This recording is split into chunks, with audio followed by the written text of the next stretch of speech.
This young man just fell from the sky. Somehow he landed right on the back of a three-headed wolf, making its mother furious. Realizing the dangerous situation, the young man ran for his life, but didn't forget to turn back and curse. "Damn you! Didn't I just accidentally transmigrate and fall into a wolf's den, giving you a little scare? Do you really have to hold such a grudge?" His name was Liu Feng. Having just transmigrated, Liu Feng was unlucky enough to be chased by a three-headed wolf. Facing their powerful storm-like attacks, he felt that just running wasn't a solution, but he wasn't willing to die so senselessly right after arriving. Focused on running without watching his path, Liu Feng tripped and fell, his fair face scraping hard against the ground, nearly disfiguring him. Meanwhile, the wolf also stopped. Then all three of its heads tilted back and let out a piercing howl. The next second, a giant ball of energy formed in the wolf's mouth and flew straight toward the unlucky young man. He was so scared he almost pooped his pants, and without a second thought, he bolted again. Just then, a mantra suddenly flashed through Liu Feng's mind. Huaxia Internal Arts Endless Wondrous Uses. Walk like a gust of wind, strike with a sword like a rainbow. Triple the strength, triple the speed. He immediately recognized it as the mantra for the Huaxia Internal Arts he had practiced since he was a child. Its name seemed to be Tat Fong Bo. He just didn't know why this suddenly appeared in his subconscious. Immediately after, a surge of power suddenly rose within his body. Liu Feng didn't have time to think and could only take a gamble. So following his instincts, he successfully activated that power and vanished just before the wolf's attack could hit him. When he reappeared, he was in a different location. It was the power of Tat Fong Bo that helped him escape the enemy's relentless pursuit. Liu Feng panted, feeling both lucky and confused. The Huaxia Internal Arts he had practiced since childhood had never worked. So why did it become so powerful after he transmigrated here? However, before this unlucky young man could even catch his breath, he suddenly saw a dark shadow fall over him. This feeling was too familiar, it seemed no different from before. The only difference was that this time he had provoked a one-headed monster instead of a three-headed one. But the thing standing behind him now looked even more terrifying than the three-headed wolf from earlier. It only let out a single roar, and the young man was already trembling with fear. With all his will to survive, he had to run and run once again. If they could communicate, he lamented that he couldn't kneel and flatter the monster to spare him.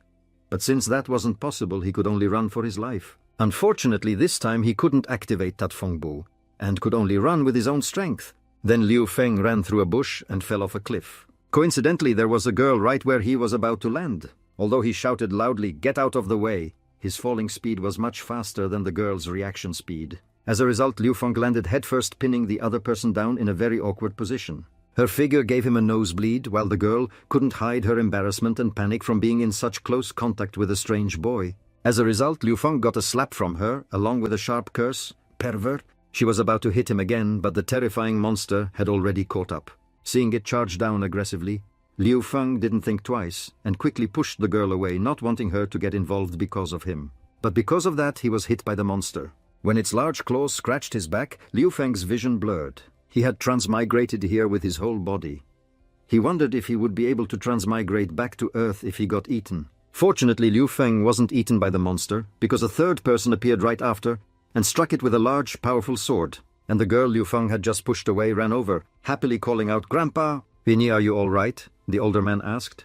"I'm so clever, of course nothing would happen to me. However, it seems there was someone else here just now," Vinny replied. Just then she noticed Liu Feng lying flat on the ground, covered in blood, not in good condition at all. Her grandfather said he would finish off the Black Panther and left Liu Feng for her to handle. But Vinny was flustered and didn't know what to do other than help him up, anxiously calling out, "Hey, are you okay? Can you open your eyes?" Liu Feng was half-conscious but could still feel his cheek pressed against the young woman's soft chest, and he couldn't help but grin. "It hurts like hell, but dying to protect a cute girl like you is worth it," he replied. After saying these words, Liu Feng quickly lost consciousness. In his daze, he seems to feel his body become weightless, floating amidst countless specks of light. And then Liu Feng saw memories from his childhood. Back then, when he first started cultivating Huaxia Internal Arts, he was ridiculed by other children who said he'd watched too many wuxia novels and gone crazy. A little older Liu Feng saw himself being rudely rejected by a girl. The beautiful rose he gave her was thrown right back at him, its thorns scratching his face, and he had to listen to her hurl many insults. Just like that, Liu Feng had no friends and no girlfriend. He started immersing himself in online games. After all, only online could he find people to talk to. At the internet cafe, young people would whisper about Liu Feng, calling him the god who lived in the game room for a whole month. To put it more harshly, a loser who only deserves to hide here and be useless. These rumors eventually reached Liu Feng's ears. In fact, he also realized that living like this was too pathetic. Then Liu Feng heard someone constantly calling his name and shaking him awake. "Hey, you lazy worm, get up. If you don't get up, I'll get rough, you lazy bum. Are you going to get up or not?" Liu Feng recognized it as the voice of a girl that was both familiar and strange. He slowly opened his eyes and vaguely saw someone standing in front of him. Not fully awake, Liu Feng unconsciously reached out and grabbed this person as if grasping a life-saving straw. And his action caused the girl to lose her balance and end up falling on top of him. The two of them stared at each other once again in this embarrassing position. This time it was Liu Feng who blushed with embarrassment. First quickly pushing Vinny away, then apologizing to her, explaining that he had just dreamt of unpleasant past events, and got a little agitated. Before their blushes could fade, they heard a loud shout. "Liu Feng, you little brat, get your butt down here and work for me." Upon hearing this, Vinny anxiously pushed Liu Feng off the bed. "We're in trouble. Grandpa is about to get really angry. You'd better tidy up and come down. I even bought you new clothes. Go wash your face." Liu Feng kept saying, okay, and then hurriedly got out of bed. Time flew by. In the blink of an eye, he had been in this world for half a month, but he still couldn't get used to the pace of life here. That's understandable. Liu Feng was clearly just a teenager addicted to gaming at an internet cafe. Then, with the worst luck, he got caught in a computer explosion due to a short circuit, becoming a member of the Male Protagonist Transmigration Association and transmigrated to this Dalan Dailuk. As everyone saw, he was chased by a magical beast as soon as he arrived, but luckily he was saved by Vinny and Kakhak, who also took him home. During this half-month, Liu Feng learned a little about the new world he was living in. On the Dalan Dailuk, anyone can cultivate Doutian magic. People are divided into 11 levels based on their strength. From level 9 onwards, one can be called a Grandmaster. Level 10 is the Saint level, and the highest is the Supreme level. It is said that there are even higher levels in the legends, but no one has ever reached them. Most people here are at level 3 to level 4, while Grandpa Kakhak is already a level 5 great swordsman. Vinny is even more impressive. She is a Saint student, meaning a talented student who has the potential to reach the Saint level within 4 years, and is directly recruited into the academy of one of the 4 saints. As for Liu Feng in his old world, he was just a good-for-nothing passionately pursuing Huaxia internal arts since childhood. Something that sounded like a scam from the get-go. Yet as a child, he truly believed it, considering it a divine art, and trained especially hard with no results whatsoever. Who would have thought that the heavens would take pity on him when Liu Feng died on Earth and transmigrated? He was able to use that internal art. However, the Huaxia internal art is completely different from the powers of this world. That made Liu Feng doubt whether he could continue to use it for cultivation. The earth he used to live on was too painful, so after transmigrating to this world, Liu Feng had no regrets at all. Besides, he now had another concern here. Just as he thought of this, Liu Feng's new concern appeared. Vinny, looking impatient, held a new set of clothes and pushed them at him. "Hey, what are you dawdling for? Hurry up and change into the new clothes." After Liu Feng changed, she couldn't stop admiring him. "Wow, you really look handsome in these clothes. Even someone like you looks a bit like a mercenary wearing them." "Are you complimenting me or insulting me?" Liu Feng asked, grumpily, but was only met with a giggle from her. Seeing him struggle with the buttons, Vinny personally helped him adjust his clothes. Although she kept grumbling and calling Liu Feng an idiot, her actions were very gentle. Seeing how beautiful, lovely and kind she was to him, how could someone like him, who had lacked affection since childhood, not be moved? Vinay and Grandpa Kakhak's home is a tavern, and it's a very busy one at that. Today, like any other day, they went down to the first floor early in the morning to help Kakhak. Vinny was in charge of serving food, while Liu Feng cleared the cups and mugs of customers who had finished eating and drinking. Seeing him carry a large basin of cups each time, Vinny was very worried. "Be careful, don't carry so many glasses at once. What if you fall?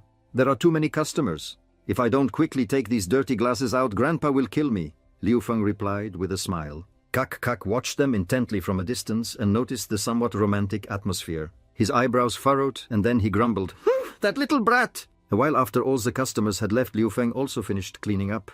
He couldn't help but stretch. With this frequency and workload, he was afraid he'd get a herniated disc before he could even master his cultivation. Vinny came out from inside, flicked him painfully on the forehead, and then scolded, "Are you stupid? Why would you carry so many cups and mugs at once? Aren't you afraid you'll fall and get a swollen head? How that hurts." Liu Feng rubbed his forehead. "Wasn't it because I thought carrying them all out at once would save more time?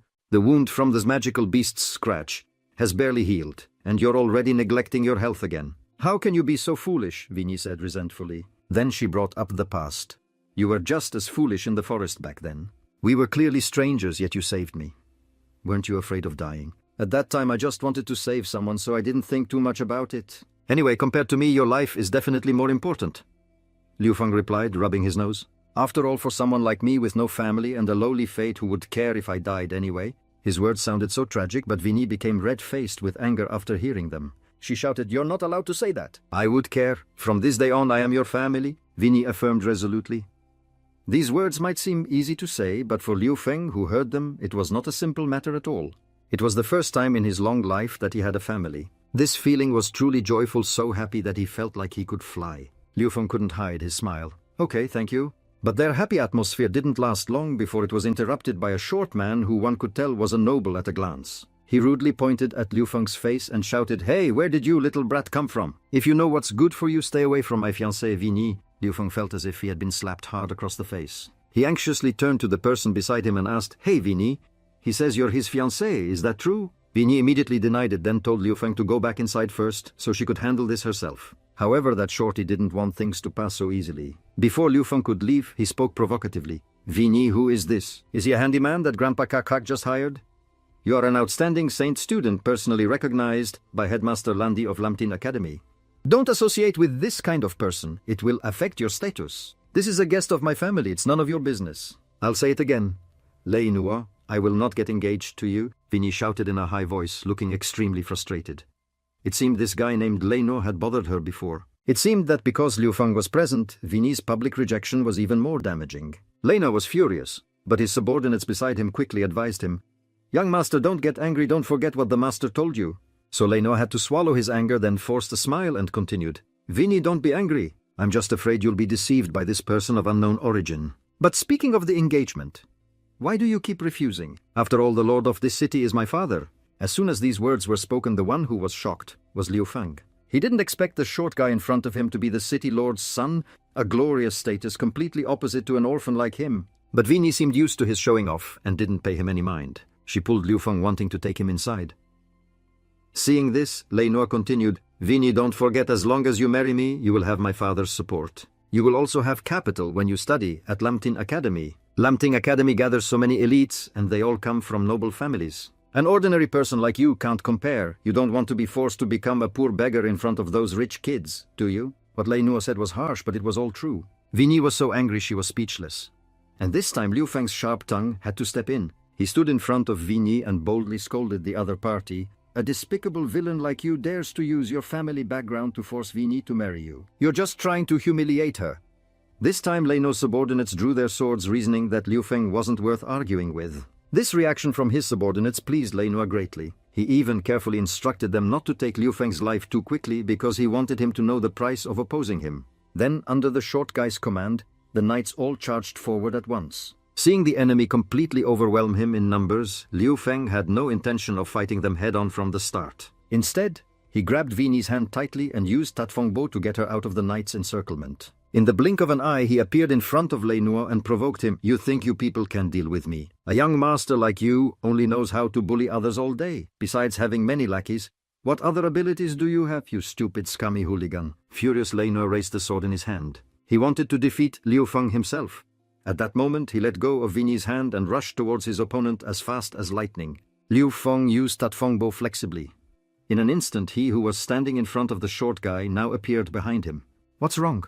Did I hit a nerve making you angry out of embarrassment?" Liu Feng continued to provoke, and Lei Nua became even more furious. While dodging Lei Nua's attacks, he mocked his swordsmanship as being too poor, saying he probably couldn't even touch a single hair on his body. After feeling he had provoked his opponent enough, Liu Feng suddenly turned around to counterattack. His punch was so fast that Lei Nua's knights could only blink and watch. It didn't stop there. After dealing with the short guy, Liu Feng turned to settle the score with his subordinates. Compared to their useless young master, this group was considered quite skilled. But even with swords, they couldn't avoid being knocked down by Liu Feng, all of them lying scattered on the ground. Even after wiping out the opponents, Liu Feng still found it hard to believe. Tatfongbo was truly powerful. Tripling both strength and speed was no joke. Immediately after, he felt another surge of power rising within his body. This feeling was unmistakable. It was the internal energy of the Huaxia internal arts. Having internal energy meant he had officially entered the primary stage of this technique. Indeed, actual combat is the fastest way to become stronger. Liu Feng just didn't know what level of power on the Dalandai Luk he was currently equivalent to. "Liu Feng, not bad, I didn't realize you were so powerful." Vinny came over and praised him. "Hehehe," Liu Feng replied with a shy smile. I think I might have gone a bit too far. Lei Nuo's father is the city lord. He won't come to cause trouble for us, will he? Vinny didn't look scared at all. Besides, Lei Nuo's group were the ones who started it. She said that if his father dared to come and cause trouble, she would dare to tell Headmaster Lan Di. After Vinny said this, Liu Feng felt relieved. Then he pulled her hand and snuck away. Otherwise Kak Kak would get angry if he saw so many unconscious people piled up in front of the tavern. The moment he held her hand and pulled her away, a strange feeling arose in Vinny's heart. Liu Feng clearly had neither doji nor magic, yet he gave her such a sense of security. However, Vinny also sensed something unusual just now. Liu Feng didn't cultivate doji or have magic yet.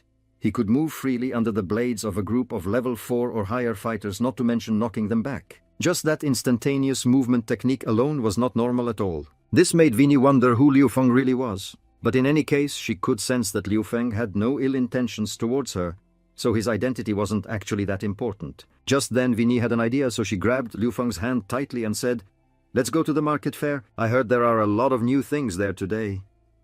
"As you command, my lady Vinny." On the way, Vinny saw Liu Feng smiling constantly and asked curiously, "Liu Feng, why do you look so happy today?" Liu Feng kept smiling but didn't plan to tell her that he was happy because he had successfully grasped how to use the new internal energy of the Huaxia internal arts. After all, even if he told her, Vinny might not understand. She only needed to know that from now on Liu Feng could protect her better. When he said this, Liu Feng, whether intentionally or not, moved closer to Vinny. This distance was so close that the girl couldn't help but blush crimson.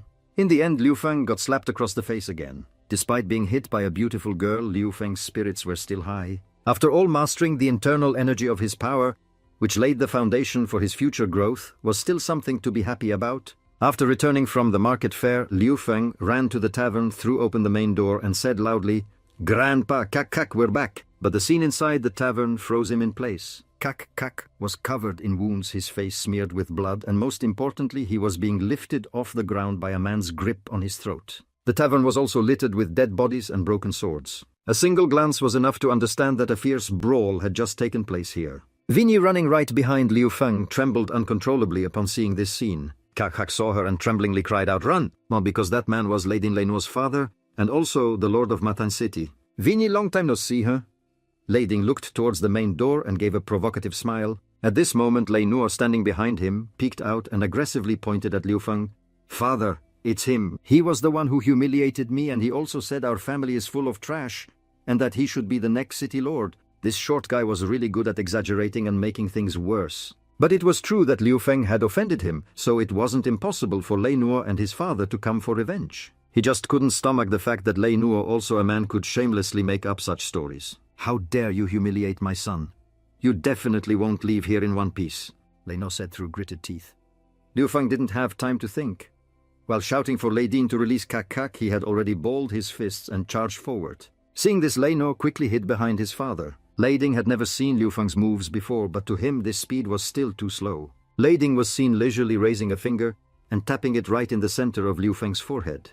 He was astonished, bewildered, then panicked. Why? Why was the instantaneous speed of that Fengbo seen through? He had used it against Lei Nuo's knights just fine earlier. Could this Lei Ding guy be that powerful? His right hand still held Kak Kak's throat tightly, yet he could casually knock Liu Feng away with just the index finger of his left hand. He was immediately buried alive in a pile of rubble.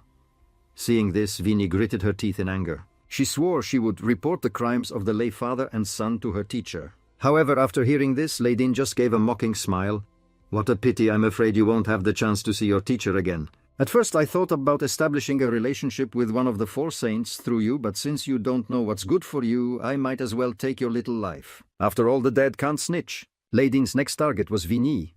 Even from a distance he could attack her like a storm. Vinny was bound by Lei Ding's power and lifted high into the air. Her throat was squeezed tightly, making it impossible to breathe, let alone chant a spell to resist. How could Liu Feng bear to witness both Kak Kak and Vinny being so brutally beaten? And so, despite his body being battered from the previous blow, he charged forward, rushing straight at Lei Din. "Damn it, stop!" After Liu Feng's shout, the bastard actually did stop. He threw Kak Kak in his hand towards him. Liu Feng caught him, but before he could react, a sword suddenly appeared in Lei Din's hand. On his face now was a terrifyingly fake smile. Then Lei Din waved his hand and the sword shot forward. "Kid, let me go!" Kak Kak shouted. Immediately after, Liu Feng could feel a hot liquid spraying onto his face. It was the blood of the old man who had taken him in when he transmigrated here. Lei Ding's blade had pierced through Kakak's chest. His eyes rolled back and his whole body trembled. One didn't need to guess to know he was in great pain. Yet Kakak still tried to stand up. "Go, I'll try to hold him back." "You take Vini and run. You are no match for him," he said, then turned his back to Liu Feng to face Lei Ding, the sword still embedded in his chest. In Lei Ding's eyes, Kakak's dying struggle was even more of an eyesore. Liu Feng stared tensely at his hand only to see Lei Ding's fingers suddenly clench, as if squeezing his own heart. Fresh blood continued to spurt out this time, soaking the ground. Kakak's large body was torn into many pieces by Lei Ding's sword. Liu Feng, at a very close distance, witnessed this terrifying scene himself, his eyes wide open without a single blink. And Vini, though a bit farther away, still had to watch as her grandfather's life was ended by Lei Ding. "No!" she screamed. With extreme resentment and grief, Vini began to fly up and break free from Lei Ding's control. However, it was only a momentary shock. Lei Ding's face showed no sign of losing composure, proving that the situation was still within his control. As expected of a saint student, but that's all there is to it. Saying that Lei Ding increased his power once again, choking Vini and causing her to lose control. Meanwhile, Liu Feng tried to sneak attack him from behind, but was spotted by the shorty Lei Nuo, who warned his father. So once again Liu Feng was also sent flying by Lei Ding. His whole body slammed into the wall, and then he was tightly bound hand and foot by him. Lei Ding snorted coldly. "Fine, but don't be in such a hurry to reincarnate. You still have to watch the final grand performance."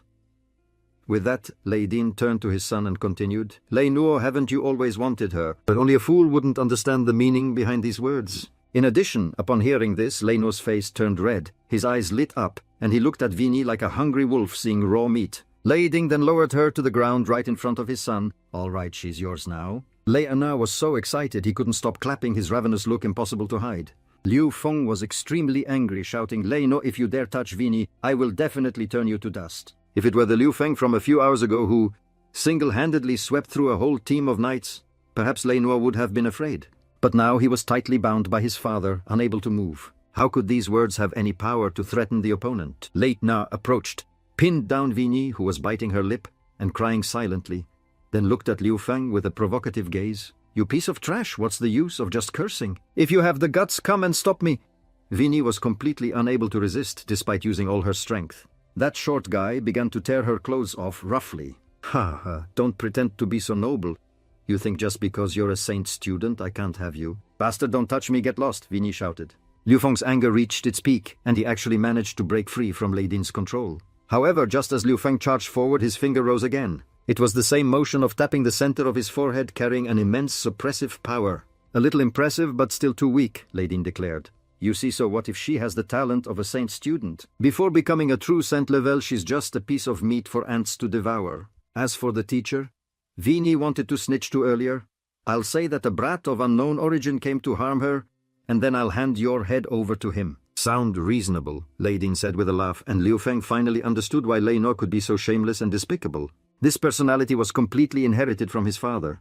He was so angry he was speechless. And now it seemed Lei Ding truly had killing intent towards him. However, at the very moment Lei Ding wanted to take Liu Feng's life, he heard his son's blood-curdling scream. When he turned his head, he saw Lei Nuo had been thrown aside by Vini and was lying motionless. And Vini was now standing in front of her, was a crystal emitting a dazzling blue light. Her face was covered in tears with an expression of utter despair and anguish. "Liu Feng, don't worry," Vini reassured him through her tears. Lei Ting hurriedly let go of Liu Feng because he noticed a more serious matter at that moment, which was that Vini wanted to self-destruct. "Stop her now," he shouted. But who was going to stop Vini? Was it his useless son? Lei Nuo didn't have this ability? So it was still only Lei Ting who rushed towards her.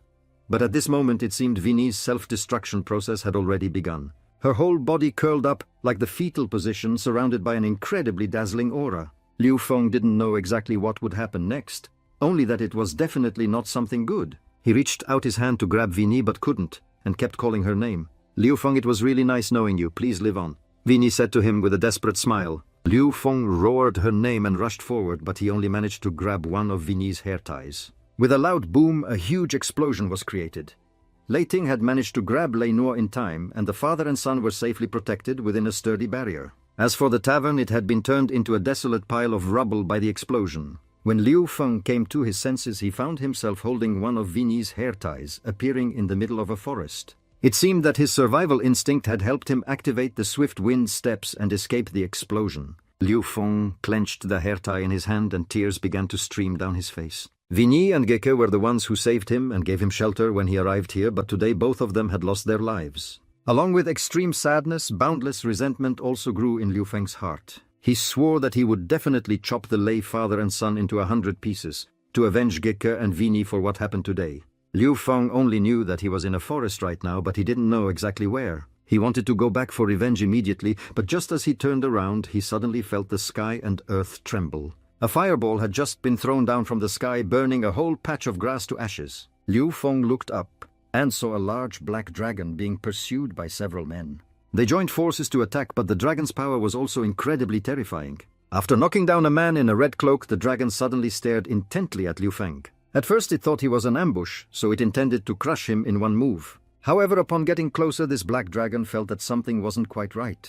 From the scent on Liu Feng, the black dragon recognized that he was from Earth, so it immediately stopped its attack. Not only that, the dragon even turned back to protect Liu Feng from the group's attack, to the point that it was hit by a golden arrow with great piercing power, bleeding profusely. That was an arrow shot from the dragon-slaying bow with immense destructive power. Liu Feng was covered in the dragon's blood, but he didn't care about that. Instead, Liu Feng just wondered why this black dragon had saved him. The black dragon probably wanted to explain, but it was currently under constant attack from that group, so it didn't have a free moment. Now that they saw Liu Feng with the dragon, they immediately assumed he was on the same side, so they launched an attack on both with the aim of stealing the dragon egg. A dozen people charged forward at once, each possessing a different skill, but their simultaneous attack created an effect that dazzled Liu Feng. Despite facing such incredible firepower, the dragon stubbornly spread its wings, protecting Liu Feng completely, not letting him get even slightly injured. Liu Feng became more and more astonished, especially upon seeing the ferocity of the group's attacks. He couldn't think of a reason why the black dragon would want to protect him. Then Liu Feng suddenly heard the dragon speak. "Kid, listen to me. I'll hold them off, you go first." These words stunned Liu Feng because they reminded him of Grandpa Geke before he died. Liu Feng's mind exploded with a single persistent question: why was he always the one being protected? Why did people have to sacrifice their lives to protect him? So as the group prepared to attack again and the black dragon was ready to fight, something suddenly snapped in Liu Feng's head as if it was the thread of his sanity. Liu Feng let out a loud shout, "No!" His shout was like the desperate roar of a cornered beast. Then Liu Feng's whole body suddenly flew up as a terrifying power surged towards the sky. At this moment he seemed to have completely lost his mind. His eyes were pure white and his face and neck were covered with blood vessels. At this moment the dragon's blood entered his body. His meridians cleared on their own. His chi became vast like the sea, and his body became incomparably resilient. Even the black dragon was extremely shocked to see this scene. And then, before it could react, Liu Feng charged straight at those who were attacking it. "You bastards, die!" Seeing Liu Feng so bloodthirsty, the group didn't feel scared at all, simply because they felt his fighting style was so chaotic that he could only be trash at best. Then a girl carrying a large battle axe suddenly rushed out. "Don't be a fool and get in our way, kid." And as she spoke, she swung the axe in her hand down. Liu Feng instinctively raised his hand to block. The moment his hand touched the opponent's weapon, it created a huge explosion, pushing them both back. Liu Feng fell towards the black dragon, which carefully wrapped him in its wing. Then the dragon said, "Don't be rash. They are all level 7 masters and they're holding sacred weapons." At the same time, the girl who had just attacked Liu Feng was also extremely shocked. How could she not be shocked when a seemingly useless kid could block one of her attacks? Not stopping there, Liu Feng suddenly jumped up and rushed to attack again. His speed was so fast that the black dragon couldn't stop him even if it wanted to. But the girl with the axe clearly saw him running towards her from the front, yet somehow Liu Feng had appeared behind her like a ghost. If another person hadn't rushed out to interfere, this girl would have definitely been hit by Liu Feng's attack. He was knocked back once again, but luckily he wasn't injured. The man with the large hammer who had just rushed out seemed extremely furious. He hissed, "What an arrogant kid who doesn't know his place. Die." Then this man seemed to have used all his strength to unleash a falling fire technique. This attack must have been very powerful, evidenced by the fact that even the black dragon had to shout in alarm, "Be careful! This group has the support of sacred weapons. Their strength can rival the saint level." Well, the black dragon didn't know exactly what had just happened to Liu Feng, but he was definitely not a match for these people yet. When he heard the dragon say that, Liu Feng was extremely surprised. The strength of this group, combined with sacred weapons, could already match a true saint level master. But after 2 exchanges he could easily tell they weren't even as strong as Lei Ting. If this was already saint level, then how strong must that bastard be? Just then another difficult problem arose. Liu Feng suddenly coughed up a large mouthful of blood, and his body immediately lost most of its strength. That was because his internal energy had been completely consumed, and the effect of the indestructible diamond body was completely gone. He quickly collapsed to the ground to the black dragon's bewilderment. Moreover, Liu Feng's sudden collapse distracted the dragon, and at that very moment, the group launched a sneak attack, inflicting a huge wound on its chest. Taking that opportunity, the group began to deploy tactics to restrict the black dragon's movement. The situation was getting worse, and the dragon realized it too, so it no longer stubbornly stayed to fight. It immediately spread its wings, grabbed Liu Feng with its claws, and soared into the sky. Of course, the people who came for the dragon egg didn't want the black dragon to escape, so they attacked relentlessly from all sides. The black dragon was pierced in the chest by a longsword, which was extremely painful, but by now it had successfully activated a spatial magic. After flying into the magic circle, both the dragon and Liu Feng disappeared without a trace. "Damn it, they escaped," the group said through gritted teeth. "What's the panic? It took my sacred weapon. And I'm not even panicking," said the man who had just stabbed the black dragon with the longsword. "Don't worry, they can't escape. My tracking magic has already latched onto them." This time the purple-haired girl with the giant axe added. When Liu Feng woke up, his head was pounding. The surrounding space was pitch black, as if he was in a cave. Then Liu Feng heard a voice right next to him. "You woke up pretty fast." Liu Feng jumped and turned his head to see a very handsome white-haired man with a longsword still piercing through the middle of his chest. Before he could ask, the man introduced himself first. "I am Ate, your savior." Seeing the other party introduce himself as his savior, plus the somewhat familiar-looking sword, Liu Feng realized that Ate was the black dragon from before. He immediately became anxious, moved a little closer to him, and kept examining the wound on Ate's chest. "Thank you for saving my life, but with this sword stuck so deep, don't you feel any pain? Do you want me to help you pull it out?" The moment Liu Feng touched the sword, Ate yelled at him, causing him to freeze. "Stop! This sword cannot be pulled out, or I'll lose too much blood. This is common knowledge that everyone knows. Do you want me to die faster?" Liu Feng was so scared that he immediately took 2 steps back, becoming more and more panicked. He kept apologizing. Then he saw Ate burst out laughing. All right, I was just teasing you." With that, he grabbed the blade and decisively pulled it out. After pulling out the sword, he only coughed up a mouthful of blood. There was no massive bleeding like he had just described. Ate's condition didn't seem too dire, but Liu Feng was still very worried. Only when Ate said that this wound would only take a month to recover could he relax a little. He also said that this cave was his base and that group of people wouldn't be able to find it, so he could rest assured. But how could Liu Feng relax after going through such a life-or-death situation? "Who are those people and why did they want to attack you?" he asked. Ate said that those people were from the 4 great empires and a mercenary corps, and they came here to steal his dragon egg. At this point, Ate started rummaging through the pile of junk next to him to find the dragon egg to show Liu Feng. He was also speechless. Who in the world would hide their child in a pile of junk? Here it is. After some digging, Ate took out a large egg with a shiny shell. Liu Feng felt it was a bit unbelievable. This thing is a dragon egg, because at a glance it just looked like an oversized chicken egg. But Ate firmly insisted that this was his precious daughter. Seeing this, Liu Feng became even more curious. "How do you know it's a girl? Hasn't it hatched yet? What's so good about a stinky boy? It must be a girl. Besides, I laid this egg myself, so I should know." Liu Feng stared at him. From his appearance, wasn't Ate a man? How could he lay an egg? So he began to recount the story that started half a year ago. Back then, Ate had just woken up to find that he had turned into a black dragon. At that time, something was stuck in his throat, and then he spat out this egg. "This egg came out of my mouth, so it's my daughter. Doesn't it matter where the egg comes from? It's all the same, right?" Liu Feng was truly speechless. What Ate said sounded reasonable, but it felt strange everywhere. Then he pushed the egg into his arms and said, "Liu Feng, just hold it and you'll feel less scared. You transmigrated and still dare to run around in another world like this. You've got some guts. This place isn't Earth." Hearing the word Earth, Liu Feng's eyes immediately lit up. Then from Ate's mouth, he learned an even more sensational piece of information. That was that he was also a transmigrator from Earth from half a year ago after he woke up and turned into a black dragon. Just as the two were talking, a sharp pain suddenly shot through Ate's chest, so painful that he couldn't stand up straight. Seeing this, Liu Feng started to get anxious again. "How is your injury really? Can you hold on? I probably won't die. I'm a dragon after all. Don't web novels always say that dragons are the species with the most tenacious life force?" Liu Feng kept frowning, seeing that Ate was still in the mood to joke despite being so injured. However, aside from the pain in his chest, Ate did seem to be doing quite well. "Looking at you, you must have a lot of questions for me, right? For example, why am I a member of the dragon clan being attacked by humans?" Seeing Liu Feng remain silent, Ate took the initiative to speak. He nodded slightly because, according to the information Liu Feng had gathered since arriving, there were less than 100 dragons in this world, so they were very united. Why would people from the 4 great empires dare to join forces to steal a dragon egg? Weren't they afraid that the entire dragon clan would come for revenge? Ate smiled bitterly.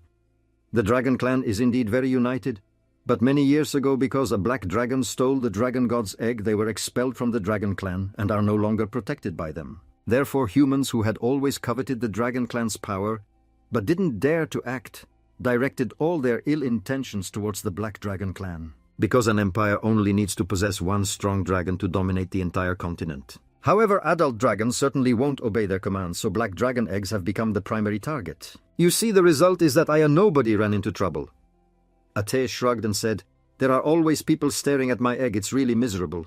If I hadn't been unable to find a way back to Earth, why would I be here suffering like this? A place where you can't even play games.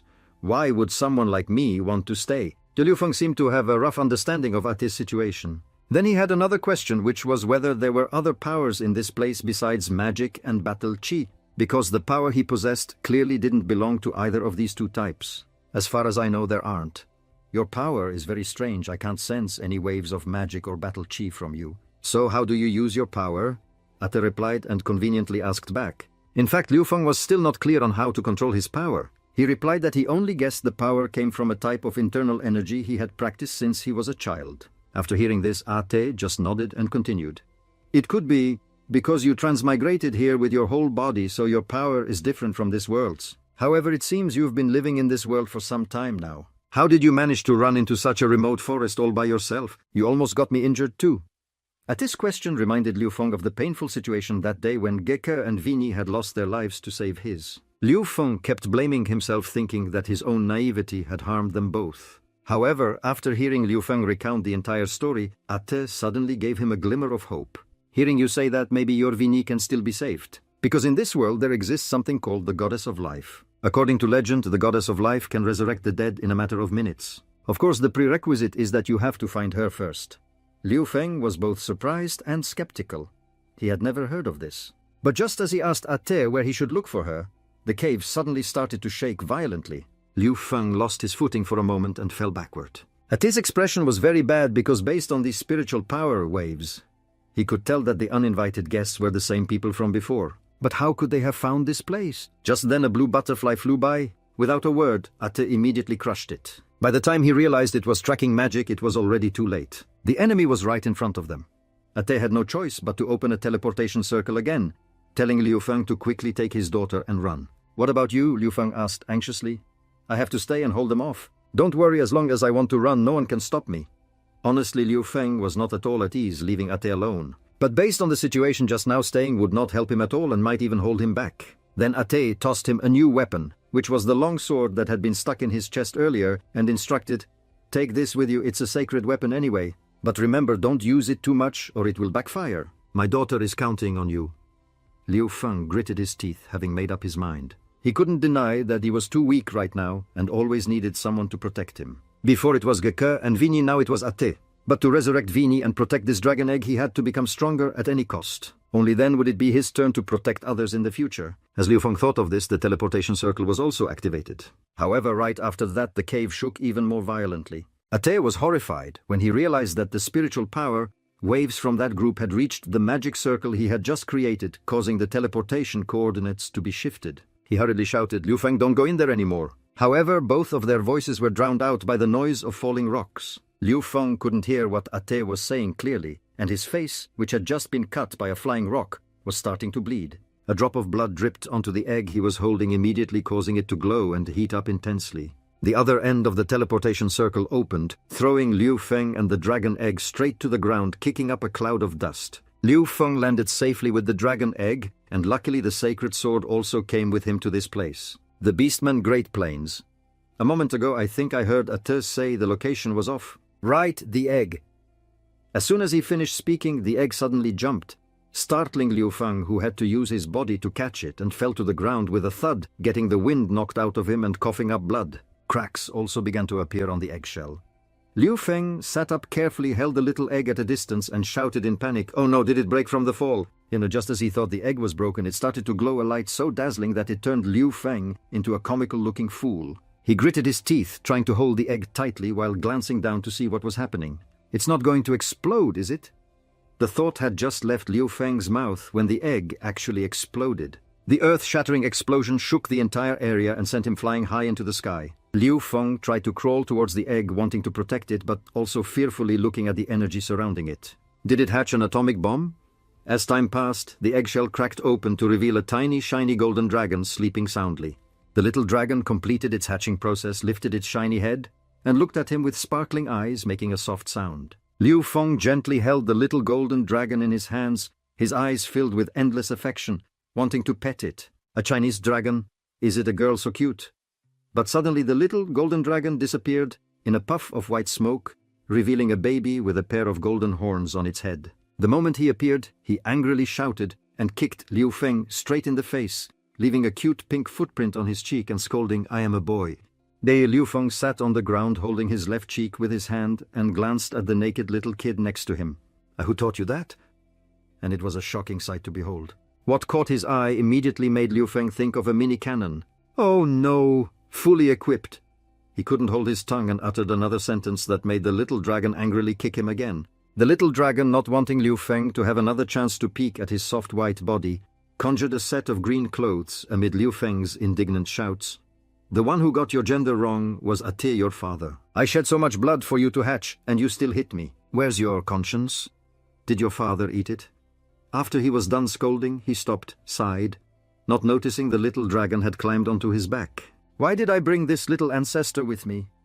While he was busy lamenting, a small hand reached up and grabbed a lock of his hair at his temple, making Liu Feng yelp in pain. The arrogant little dragon then proudly jumped onto his head, comfortably planting its bottom on his hair. Liu Feng clutched his left chest, his body trembling, and sighed once more. His fragile heart couldn't take the stimulation. Fine, I'll find some food for you." The little dragon crossed his arms and with a grumpy expression said something that scared the daylights out of Liu Feng. "I'm hungry." What do you want to eat?" "I want to eat dragon meat." "You probably don't drink milk, do you?" After the panic subsided, he bent down to pick up the sword Ate had given him. Liu Feng lowered his center of gravity, carrying the little dragon on his head, ready to set off to find something to eat. Energy enveloped both of their bodies, and with a whoosh, he ran off at high speed, leaving only a streak of light like lightning and a little dust flying into the air. Just as Liu Feng and the little dragon left, a foot landed gently on the ground. An elderly man with a golden crown on his head appeared. He observed the area and said slowly, "We're late. I can no longer sense it." Following him were two strange people, one with a long scar diagonally across his left eye, the other shorter and wearing a cloak that covered him from head to toe. It's been almost 100 years for a supreme-level being to finally appear in human territory. It's truly not easy. But this place seems to have the aura of the dragon clan. I wonder if this supreme being is a human or a dragon. The three of them looked towards the place where Liu Feng had just left, where a little of his magic power still lingered. This was a sign that the continent would welcome a new legend. An hour later, in another place, Liu Feng, full of pride, was smiling hideously as he sniffed the rising aroma. The cute little dragon's eyes were also sparkling like stars, drooling as he sniffed the fragrance. The two of them were sitting in a corner, the adult evenly turning a skewer of meat over a large fire, while the little one waited excitedly, so happy that his little tail couldn't stay still. After a while, Liu Feng took the hot golden-brown wild beast meat off the fire. It should be ready. As soon as he brought it in front of the little dragon, the kid couldn't help but take a big bite, as if he had been starving for a long time. Liu Feng looked at him and kept smiling kindly, reminding him, "Little one, be careful not to burn yourself. If it's not enough, I'll catch more for you." But his kindness was met with a glare. The little dragon, while chewing the meat, tried to protect his food from Liu Feng's sight, so he had to explain to him again, "What's wrong? I'm not hungry yet, you eat first." The little dragon looked down at the roasted meat in his hand, his cheeks still puffed with meat, but he said some words that deserved a spanking. "The taste is mediocre, I am not satisfied." Liu Feng forced a smile to hide his anger and the urge to give the kid a beating. So hard to please. Then he looked up at the starry sky, one big and one small, leaning against each other and whispering, "By the way, Ate didn't tell me your name. How about I give you a name first?" Liu Feng looked down at the little dragon, asking for his opinion with a gentle gaze. "Seeing as you were born with a sparkling golden body, how about we just call you Xiaojin?" And the little dragon, with a blank expression, spat out a small piece of bone, not answering him. "What does that expression mean? Are you mocking my literary skills?" Xiaojin, full from eating, used Liu Feng's leg as a bed and obediently lay down under his gentle gaze. "I'm full, I want to sleep, don't disturb me." After he fell asleep, Liu Feng looked at the cute little face and thought to himself that Ate must have escaped successfully. "Since Ate entrusted you to me, I will definitely take good care of you." He frowned, pursing his lips as he looked at Xiaojin in his arms and silently made his decision. I will definitely become stronger, protect Xiaojin well, and I must also resurrect Vinyi. Then the next time I absolutely will not let myself only be able to run away. Liu Feng looked up at the brightly shining starry sky and pondered. There seem to be a lot of magical beasts around here. I'll use them for practice first. After finding a safe place to stay, I'll continue to gather clues about the goddess, and then think of a way to reunite with Ate. The scene changes to a magnificent hall with high walls intricately carved. A figure stood in the middle intently examining something. The imperial hall of the Star Blue Empire's capital. He turned his head looking at someone behind him with a panicked expression and asked in an urgent tone, Vice Emperor Shenxiang, what did you say? Deng Shenxiang's subordinate dressed in a full cloak knelt on one knee on the floor respectfully reporting to your majesty, the team sent to steal the dragon egg has sent a message.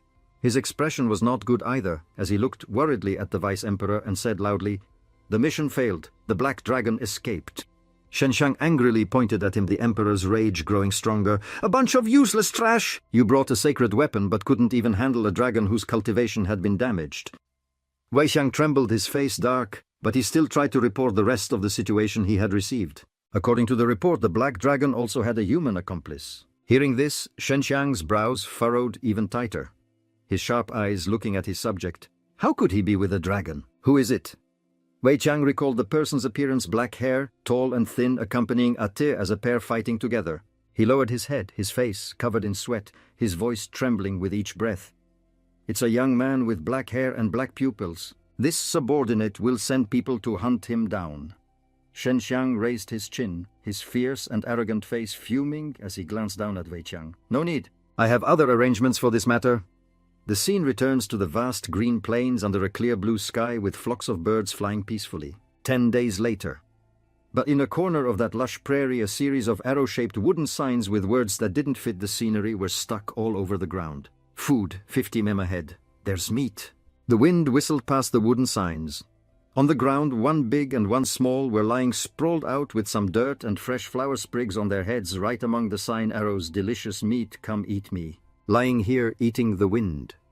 A strong wind blew by blowing the delicate petals off the flowers on both of their heads. The two small flowers quickly withered their heads, drooping without any life left to show off their beauty and fragrance. One person and one little dragon lay on the ground trying their best to stay still and camouflage themselves to hunt prey. But Xiaojin was about to give up his face, pale weakly, reaching out to Liu Feng for help. Liu Feng, I am very hungry. He moved closer to Xiaojin, his face just as withered as the little dragon's. But he still encouraged him. Don't be hasty. Hold on a little longer. As soon as Liu Feng finished speaking, a beast slowly stepped onto the green grass and approached. A red wolf with blood-red eyes had accidentally wandered into this place. It stared intently at Liu Feng's head, which had a flower stuck in it. Seeing the prey take the bait, his eyes lit up, and he thought with a wicked smile, finally took the bait. Xiaojin also tried to lie very still, but drool was already starting to drip out. My dinner! Just as the red wolf was within their reach, there was a sudden shout. It was startled and whipped its head around to look at where the sound came from. Captain, there are people over there. Following the voice, a burly man holding binoculars was observing in a certain direction. Liu Feng and Xiaojin remained flat on the ground, glancing over at the man observing him silently. The red wolf also saw them, and it turned its head to growl at the group of strangers. The man's binoculars focused in the direction of Liu Feng and Xiaojin. Through the binoculars he saw him trying to wave at him, go, go, go, go! And right near the two of them was the tall red wolf, its fangs sticking out as shiny as blades. He put down the binoculars, sweat beading on his forehead. His face quite serious as he mumbled, that young man is asking us for help. They're being targeted by a 7th-rank red wolf, they don't dare make a move. He looked decisively in that direction, quickly made a decision and said to his 3 teammates, let's go save him. The bald teammate next to him seemed more cautious. He turned to remind his captain, wait, Captain, I'm afraid there's something strange about this. Hearing his teammate say that, he glanced at him and asked back, why do you say that, Beta? The man named Beta lowered his head and analyzed his thoughts for him. Captain, this place is usually teeming with magical beasts, but this time we've been walking for a long time and haven't spotted a single one. Isn't this very unusual? He also keenly observed the situation around where Liu Feng was lying. A series of arrows were pointing directly at them, and the arrangement around that young man looked very strange. I'm afraid there's a problem here. But his captain closed his eyes, waved his hand at him and said resolutely, Beta, I know you're cautious, but a life is at stake right now. The Zire mercenary group would never leave someone to die. Then he quickly pointed directly at the red wolf opposite them, leading everyone to start the rescue mission for the person in distress. Arfa, provide cover, Sigma with me. The four of them quickly formed a formation. Arfa took the lead, charging forward with an axe. Right behind him, the captain began to draw his sword under the cover of Sigma and Beta. The captain followed, drew his sword, gritted his teeth, and charged to the front line with a stern face. Sigma in the back knocked an arrow on his bow, infused it with energy, and then released it, letting the arrow fly. Arfa also shouted loudly, charging forward aggressively with his iron axe shoulder to shoulder with the captain. Behind them, they had additional support from Beta.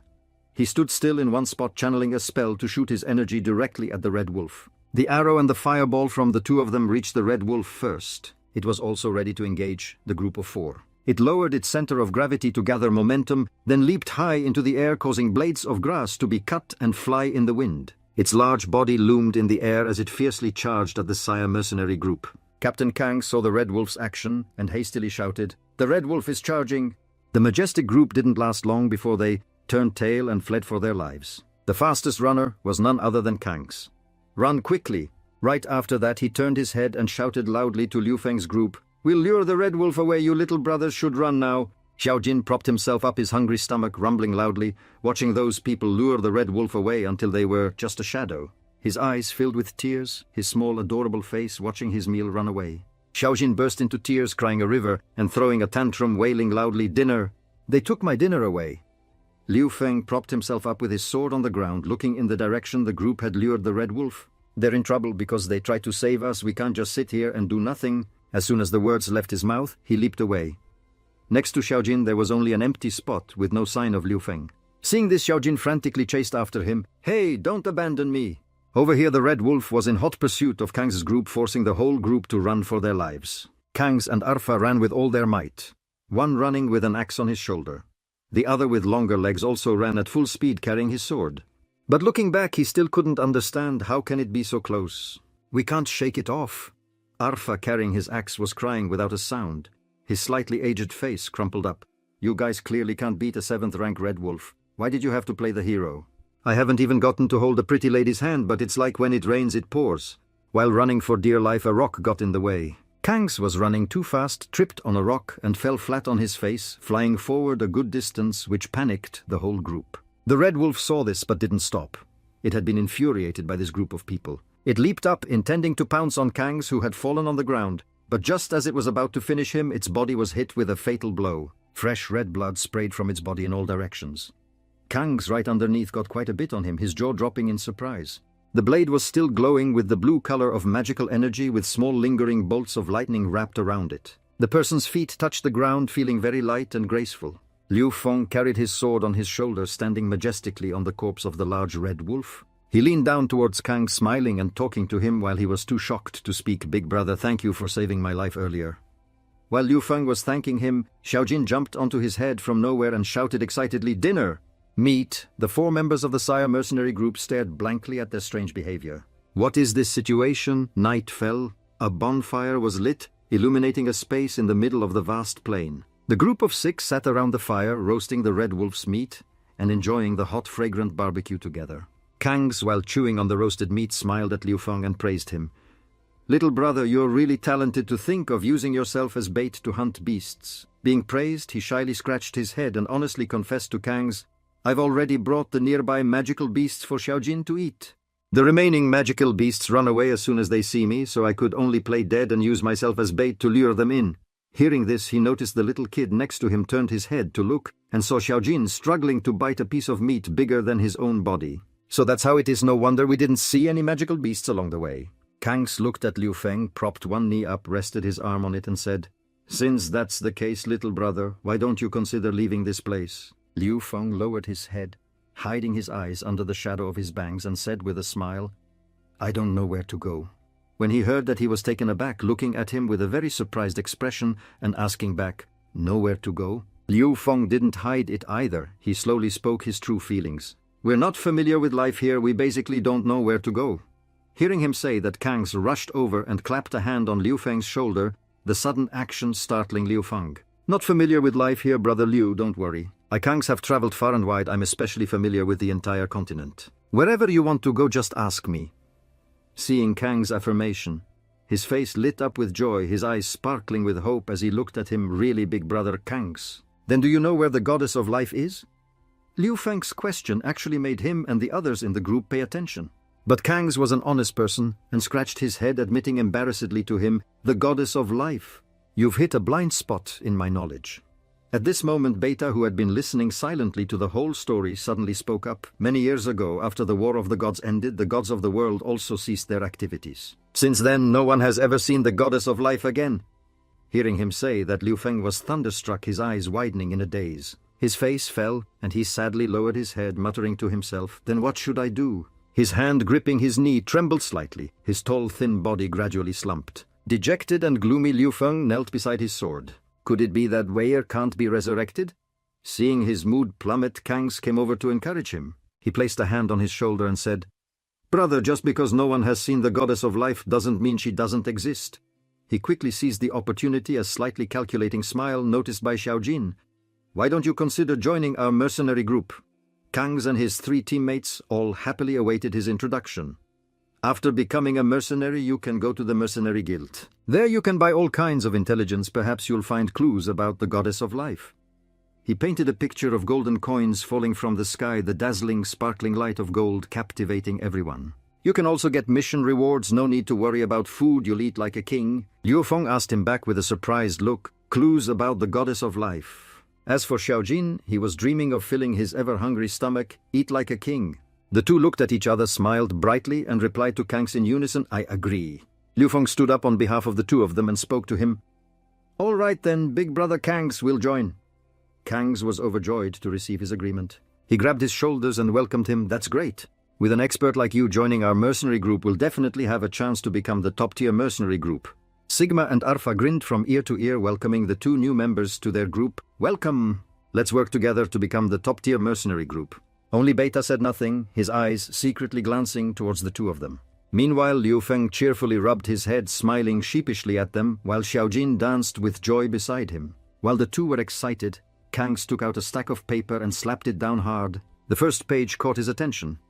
Liu Feng and Xiaojin followed Kang's voice and looked at the pile of papers on the ground. Seeing how tall it was, their jaws nearly dropped. "Come on, sign this contract. Once you've signed, you'll officially be a member of our Sire mercenary group."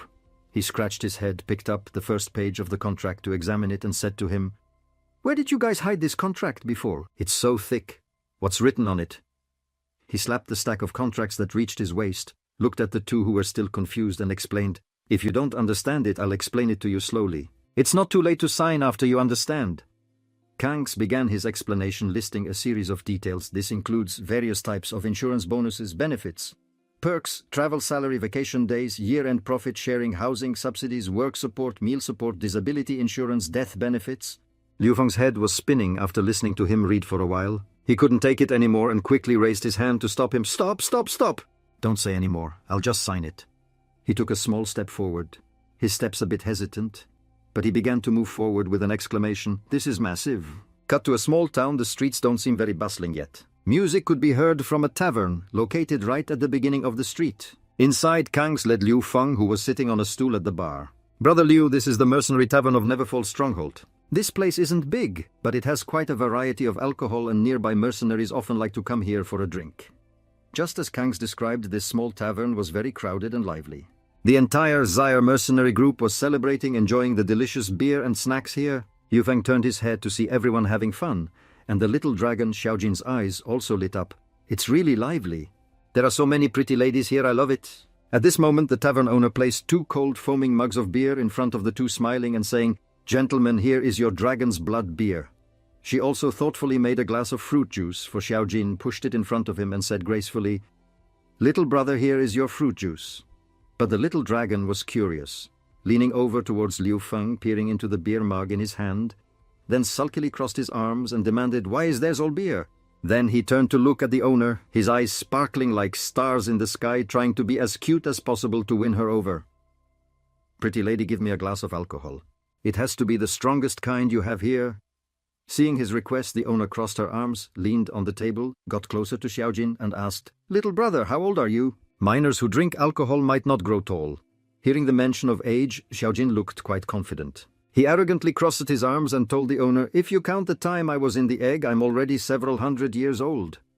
The owner was startled when she heard that, brought her face close to Xiaojin's and stared wide-eyed at the tiny person in front of her. The time in the egg was several hundred years old. Then she burst out laughing as if she had heard a hilarious joke, forcing Liu Feng to run over and cover Xiaojin's mouth. "Don't tell me you're trying to say you're from the Dragon Clan." "That's right. My little brother likes to brag. Don't listen to him." She leaned down and gently touched the tip of Xiaojin's nose with her fingertip. So cute. With that, she stood up, blew a kiss and winked at Xiaojin, said a quick goodbye and was about to leave. "Little one, big sister has to get back to work now. I'll play with you later." Seeing her leave, he panicked, frantically jumping on the table, waving his hands. "Wait, don't go. Are kids these days all so precocious?" Xiaojin failed to get a drink and was even considered a bragging child. He angrily turned and grabbed Liu Feng's collar, pulling it. "Why didn't you let me admit my identity? If that pretty lady knew I was from the Dragon Clan, she would definitely like me even more." Liu Feng turned around carefully, looking left and right to check the surroundings, then whispered to Xiaojin, who was sulking on the table with his arms crossed and eyes shut tight. "There are a lot of complicated people here. If you admit you're from the Dragon Clan, we'll definitely be hunted down and killed." He pointed at Xiaojin, his threatening tone making him tremble with fear. "Do you want to die?" "Die?" The little dragon stopped making a scene, immediately becoming obedient upon hearing about life and death, touching his small head and sighing. "All right, I won't say it anymore." Just as they finished their private conversation, Kangs approached. He enthusiastically invited the two of them. "Aren't you guys hungry just sitting here all this time? Order whatever you want to eat my treat." Xiaojin's eyes lit up again at the mention of food, his small tail wagging uncontrollably. "Really, go ahead and order, no need to be polite with your big bro." Receiving the confirmation, he didn't hold back anymore, grinning widely and shouting, "Beautiful lady, bring me the menu. I want to order."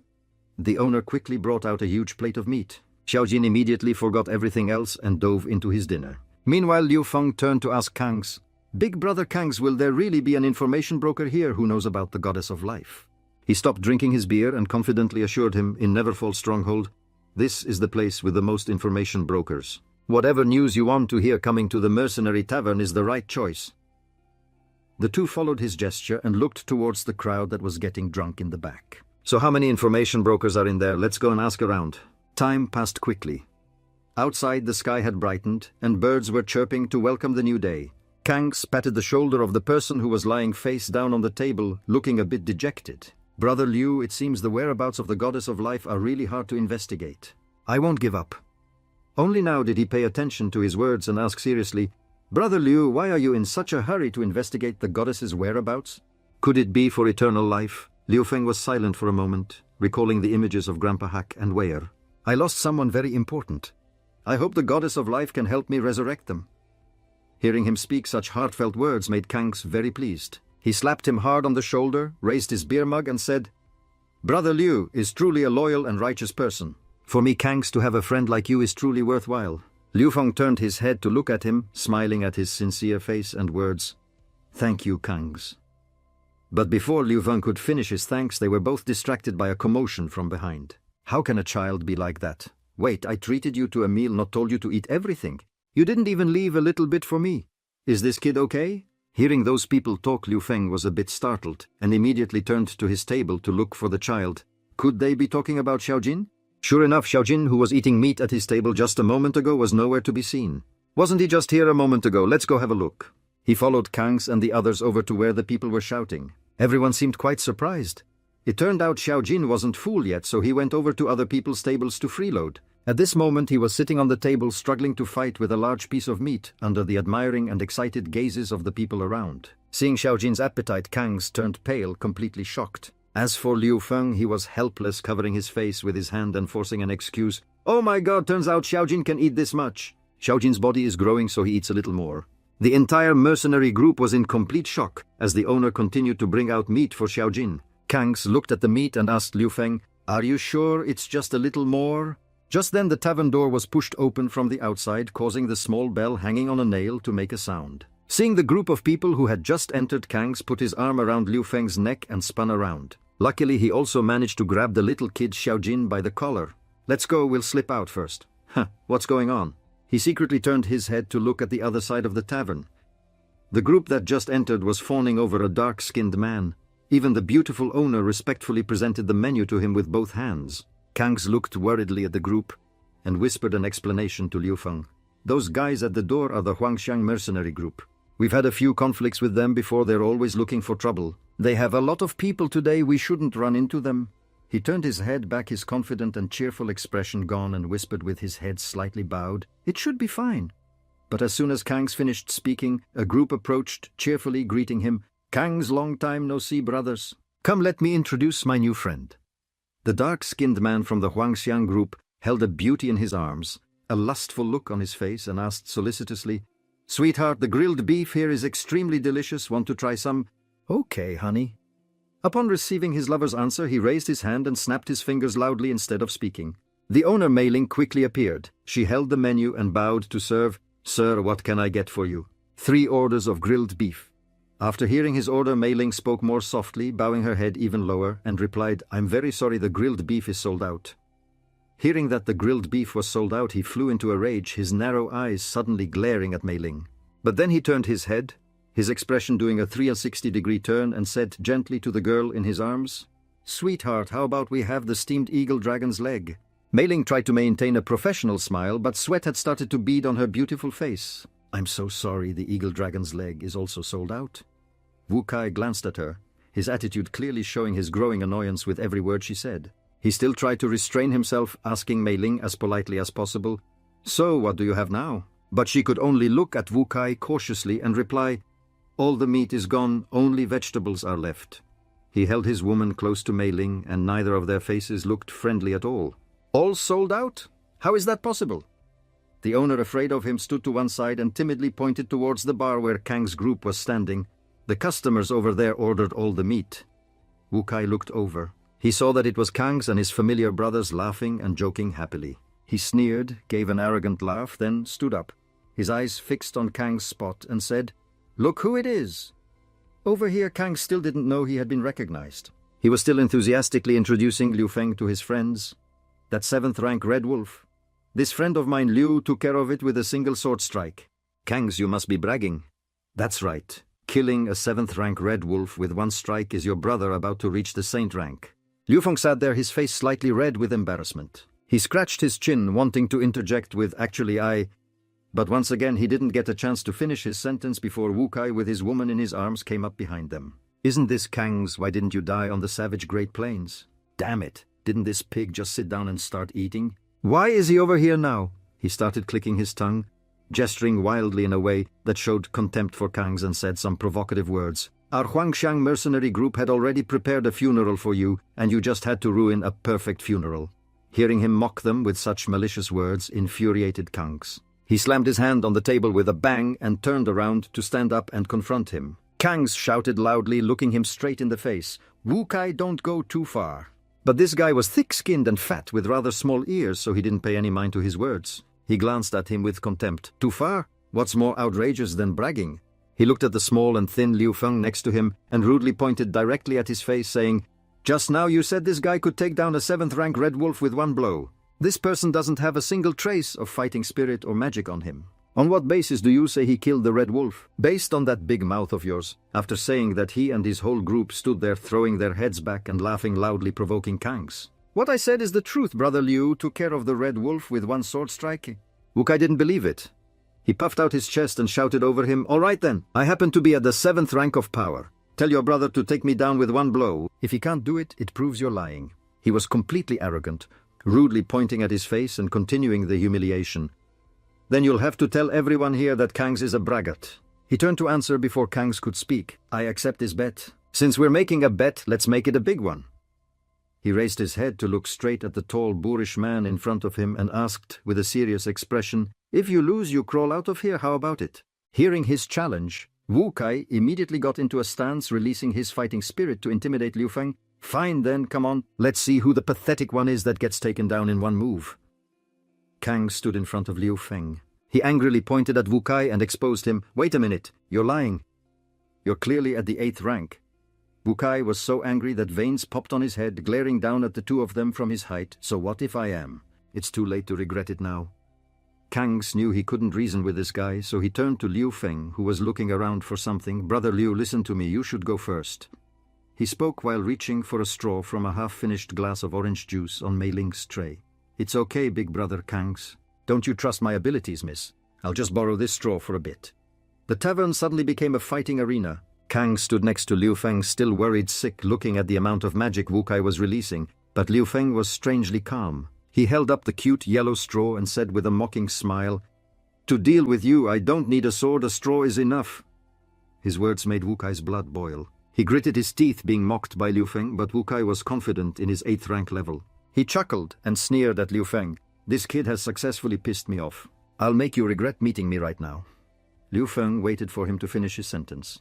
He also released his fighting spirit, its gentle blue color overpowering Wu Kai's blazing red. Then without a sound he pointed the tiny little straw straight at his face. Liu Feng's expression was resolute, the straw in his hand also aimed straight at Wu Kai. "In my opinion, the one who should regret this is you." Regardless of the fight over there, Xiaojin was still munching away on his delicious roasted meat. The people in the tavern were also extremely surprised, and all stopped focusing their attention over here. "Look, someone actually dares to challenge Wu Kai."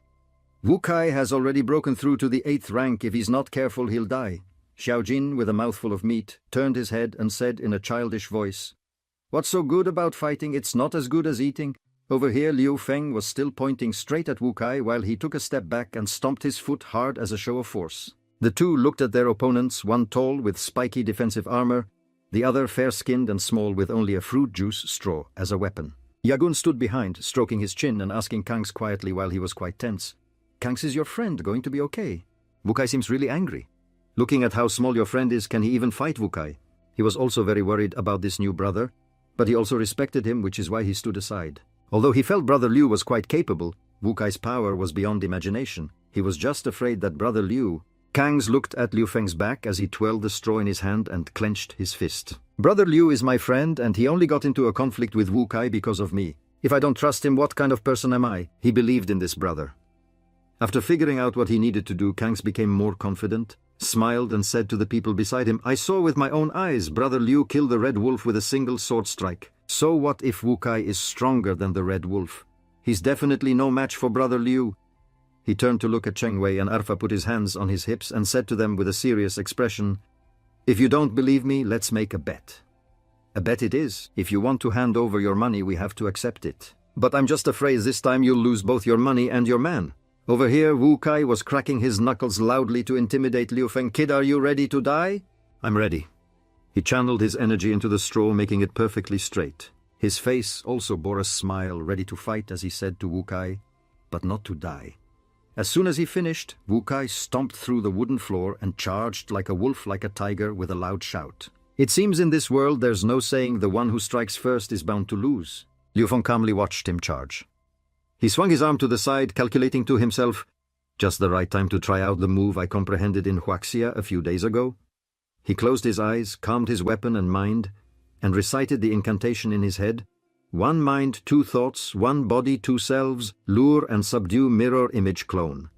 Then with a whoosh, one person became two splitting apart. Just as Wu Kai's punch arrived, two Liu Fengs appeared, confusing him. He looked back and forth, wondering, what is this situation? What the hell is going on? Two people. Just as he was distracted, Liu Feng held the straw, pointed its sharp end forward and decisively stabbed straight ahead. Wu Kai froze on the spot. He glanced down amidst his own blood-curdling scream. The two Liu Fengs, one on the left and one on the right, stabbed an unspeakable place on Wu Kai's muscular body, even breaking his belt. Wu Kai was hit. Blood gushed from his nose, his face contorted in pain, and his eyes rolled back into his head. That large body was sent flying by a terrifying force, crashing into the tavern wall and shattering the wooden wall, but even that couldn't stop Wu Kai from flying out of the tavern. Liu Feng merged back into one person, standing right where the tavern door was broken, looking at the guy who was knocked out. "Looks like you don't need to crawl out on your own anymore." He lifted the tattered straw, looked at it, and felt a bit speechless. That was a close call. Using a straw was indeed a bit of a stretch. Wu Kai's entire group ran outside to check on his condition. Kangs also followed them outside amidst the crowd's speculation. Wu Kai was sent flying with a single blow. "This Wu Kai isn't an imposter, is he?" After confirming his condition, he returned to Liu Feng's side, patted him on the shoulder, and praised him cheerfully. "Brother Liu, that was amazing. He turned his head, his face proud, and with the smile of an exploiter, he looked at his two brothers and held out his hand. "Quick pay up, pay up. You must have conspired with Wu Kai to cheat us out of our money." Wu Kai's underlings struggled to pull their boss up, looking terrified, but still trying to put on a brave face and threaten, You just wait. Our captain will come find you to settle the score." Then the whole gang quickly packed up and fled in a panic when they saw Liu Feng step forward. It seems that no matter where you are, the villain's lines are all the same. Kangs held up 2 heavy money bags he had just won and showed them off to him. "Brother Liu, you're so strong. Thanks to you I made a lot of money. I'll give you half when we get back." "Big brother Kangs, no need to be so polite. You should keep this money as funds for the mercenary group." But then he carefully leaned into Liu Feng's ear and whispered an important matter to him. "Brother Liu, Wu Kai was humiliated this time. The captain of the Huangxiang mercenary group will definitely not let this go. We should probably leave this place." "Okay, I'll go get Xiaojin. We'll leave right now." Then he turned to Mei Ling's counter and placed a bag of money on the table to her slight surprise. Kang stood generously next to the 2 large money bags and said to her with a smile, "Beauty the bill. I'll pay for the damages." Mei Ling picked up the money bag to check it. She was a bit confused and hesitantly asked, "Mr. Kang's the change?" "It's just a little extra, no need for change." However, his majestic air lasted only a few seconds before Mei Ling's words made him panic. She was also a bit embarrassed but needed to be clear. "Mr. Kangs, I wanted to ask, how will you be paying the rest, your food bill, plus the repair costs for the damages? This isn't enough." His face darkened. He held out his hand to her, his mouth twisting to one side as he said, "What? Not enough. Let me see the bill." The bill in his hand was so long it swept the floor, leaving Kangs speechless. Liu Feng, who was next to him, could only hide his face while the little troublemaker let out a satisfied burp and rolled over to sleep. "Brother Xiaojin, just how much did you eat?" "I'm only 90% full." "How embarrassing."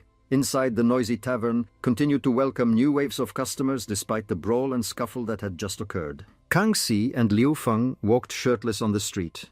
He shyly turned to apologize to him. "Big brother Kang Si, I'm so sorry. Not only did you have to pay back all your winnings, but you also had to pawn all your clothes."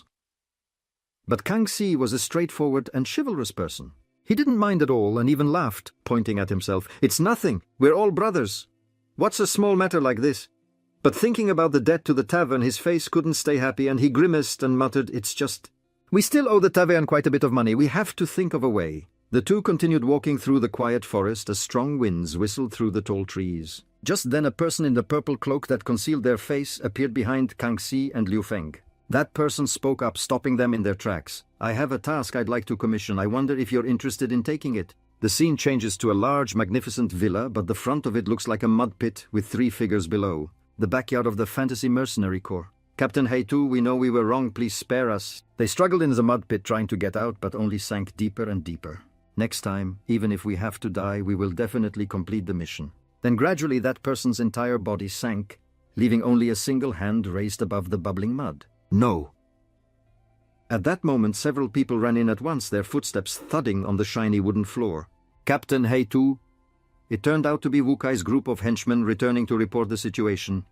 "Vice Captain Wu Kai is injured." The mud below began to bubble again, and a voice echoed from beneath the swamp. "Wu Kai is injured. Who did it?" The 3 underlings on the edge quickly reported the situation over the increasingly loud bubbling sound. "We don't know him. He seems to be Kang Si's new assistant. Everyone at the tavern saw that guy defeat Vice Captain Wu Kai with just one move." A head slowly emerged from the black mud, revealing a shiny, smooth forehead. "One move!" The man revealed his bare upper body from the mud pit, looking at them with his small, dark-circled eyes. Although Wu Kai just broke through to the 8th rank and his level isn't stable yet, he was defeated in one move. That piece of trash. Where did Kang Si find such an expert? Where are they now? I want to see who dares to confront my Fantasy Mercenary Corps. He stepped naked out of the mud pit, placing a foot still covered in black mud onto the steps. According to the report, they went to the Mercenary Guild. Heitu looked over at Wu Xuan, who had just reported. The man immediately looked away in fear, avoiding his captain's gaze. "The Mercenary Guild? What are they doing there?" I don't know." The scene changes to a rather large building with quite a few people coming and going in front of it. Mercenary Guild. In the hallway of the Mercenary Guild, Liu Feng and Xiaojin followed behind Kang Si. He asked him curiously, "Big brother Kang Si, how did we get our clothes back?" "Of course I sacrificed my good looks to get them back from the tavern owner." "You're lying, I don't believe you." "But is it true that as long as I get the 7th rank mercenary qualification, I can accept the C rank commission that person mentioned?" Yeah, a mercenary corps can't accept commissions that exceed its rank. Our Enterprise Mercenary Corps was originally only D rank. He happily shared what he knew with him, not hiding anything. To accept a C rank commission, the course must have at least one 7th rank expert. If you test a 7th rank or higher, our course will also be promoted to C rank. In Kang Xi's mind were sparkling gold coins, making his smile even brighter. Once we complete this C rank mission, we'll have the money to compensate the tavern owner. But contrary to Kang Xi's optimism, Liu Feng was more concerned about the masked person who gave them the commission letter. I always feel like something's not right. How could a mission just coincidentally fall into our laps like this? Then the mission invitation will be delivered to our residence. What is the background of that mysterious person? Kang Xi patted his shoulder, pulling him out of the messy thoughts in his head. What are you thinking about? Look ahead. Right in front of them appeared a large stone slab carved with a sun with chains wrapped around it. Kang Xi looked at the stone slab and introduced it to Liu Feng. We're here. You can test your strength using the testing stone. The two people behind them carefully watched the man in front punch the testing stone hard. 5th rank. Next, Liu Feng. He stepped forward at the call, but before going, he turned to say something to Kang Xi and Xiaojin and quickly received enthusiastic encouragement from both. I'm going to test for a moment, I'll be right back. Go, go, go. Liu Feng approached the examiner to register. He smiled and scratched his head, saying, Hello, this is my first time applying for mercenary status and I'd like to test my strength. Stand in the middle and punch with all your might. He approached the testing stone as instructed and stood in the center. Then Liu Feng punched with all his might. Everyone watched the whole process in silence, but when the punch landed, Liu Feng clutched his right shoulder, rotating his arm to relax while the examiner behind him broke into a sweat, looking anxiously at the motionless testing stone. Why is there no reaction? Kang Jing stepped forward, leaning down to assess Liu Feng, which startled him a bit. Wait a minute, you don't have any battle aura, do you know magic? I don't. Upon receiving Liu Feng's nonchalant reply, he got so angry he snapped the quill in his hand. The crowd behind them gloated as if they'd heard a joke. What's there to test without battle aura or magic? Are you messing with me? No battle aura and no magic, isn't that a magic and martial arts reject? Shit, a magic and martial arts reject wants to be a mercenary, what an idiot. At this moment, a burly bearded man with a ferocious scar on his face snorted coldly. The man approached, reaching his hand toward Liu Feng as if to do something. He grabbed Liu Feng by the collar, yanking him from in front of Kang Jing to face him, and shouted, Kid, if you're useless, just stay at home quietly. Don't come out. You're an eyesore to us. Liu Feng wasn't angry about having his collar grabbed. He just calmly and quietly said to the man, Let go. Jun Qiang let go for real? But with an incredibly rude expression, he laughed until he cried, saying to him, He told me to let go. Did everyone hear that? This piece of trash is telling me to let go? Liu Feng didn't say much. He waited for the man to finish talking, then decisively clenched his fist and punched him straight in the face. The man was immediately knocked out on the floor, his face deformed by the punch. Jun Qiang lay there unconscious with no chance to run his mouth and insult others to the astonished gazes of the onlookers. What? Liu Feng went back to Kang Jing, held up one finger and said to him, I'll test again. Seeing his decisiveness, Kang Xi and Xiaojin in the back jumped up and cheered for Liu Feng together.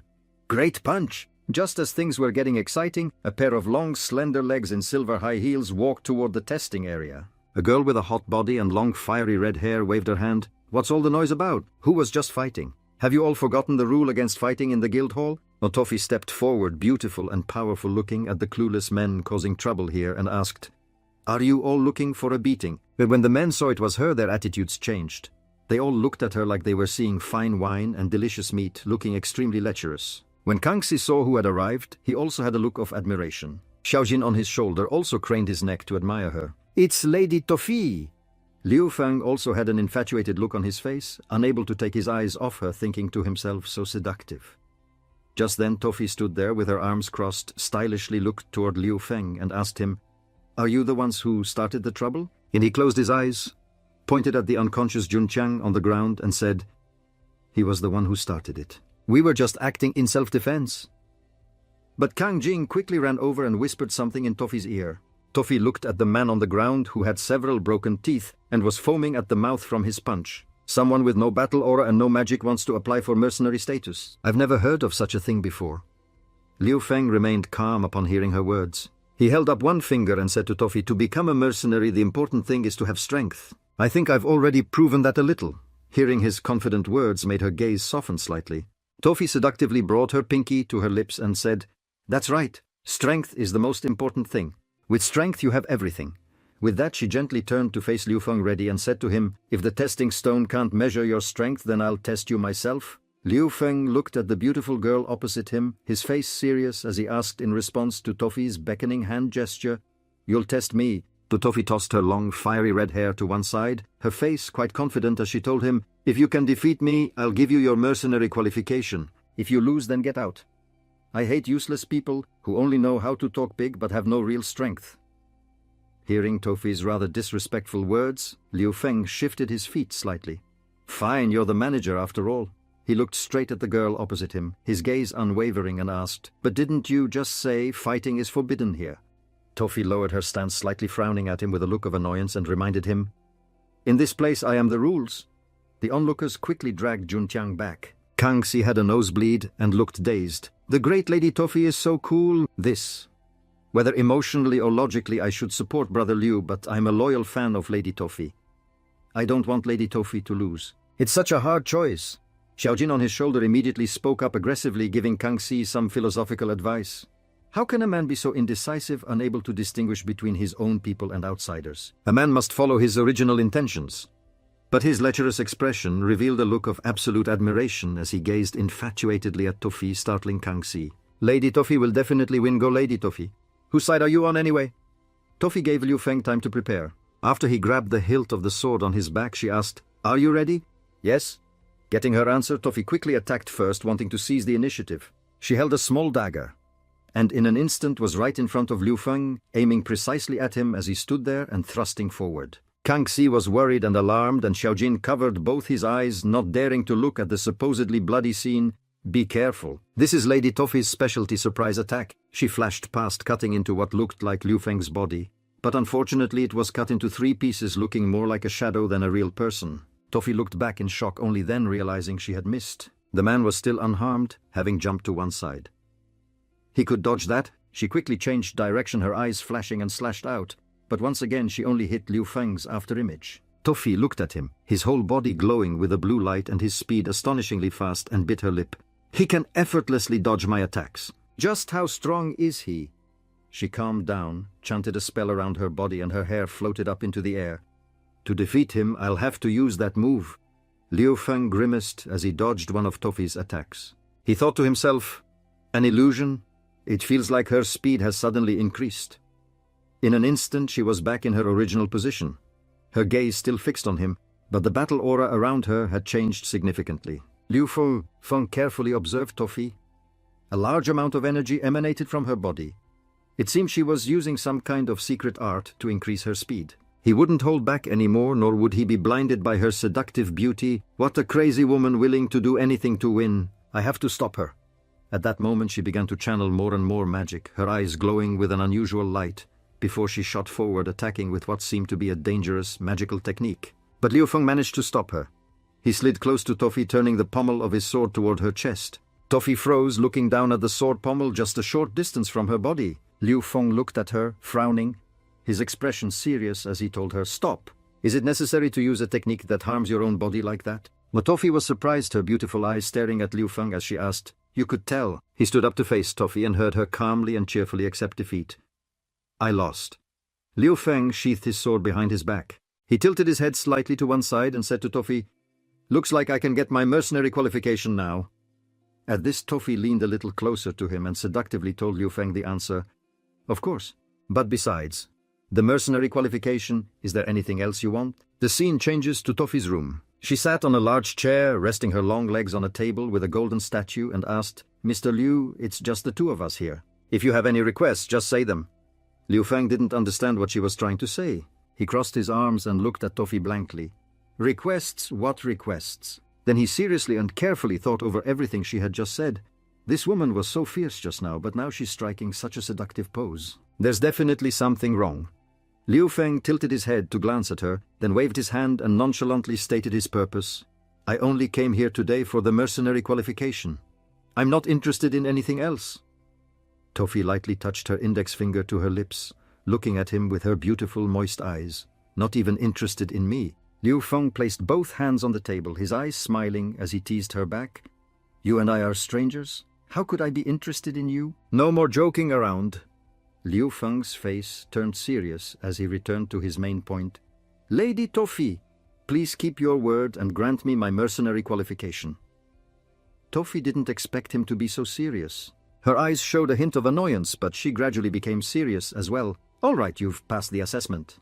Liu Feng was quite surprised to hear her announcement. He backed away in alarm and looked at Tofi. What kind of assessment was that? She slammed her hand on the table with a bang, startling Liu Feng's fragile little heart. She stood up, leaning forward to stare at Liu Feng opposite her. I want to invite you to join our Night Corps. Your Night Corps? What do you mean? Tofi raised her hand, her confident voice beginning to explain from the start.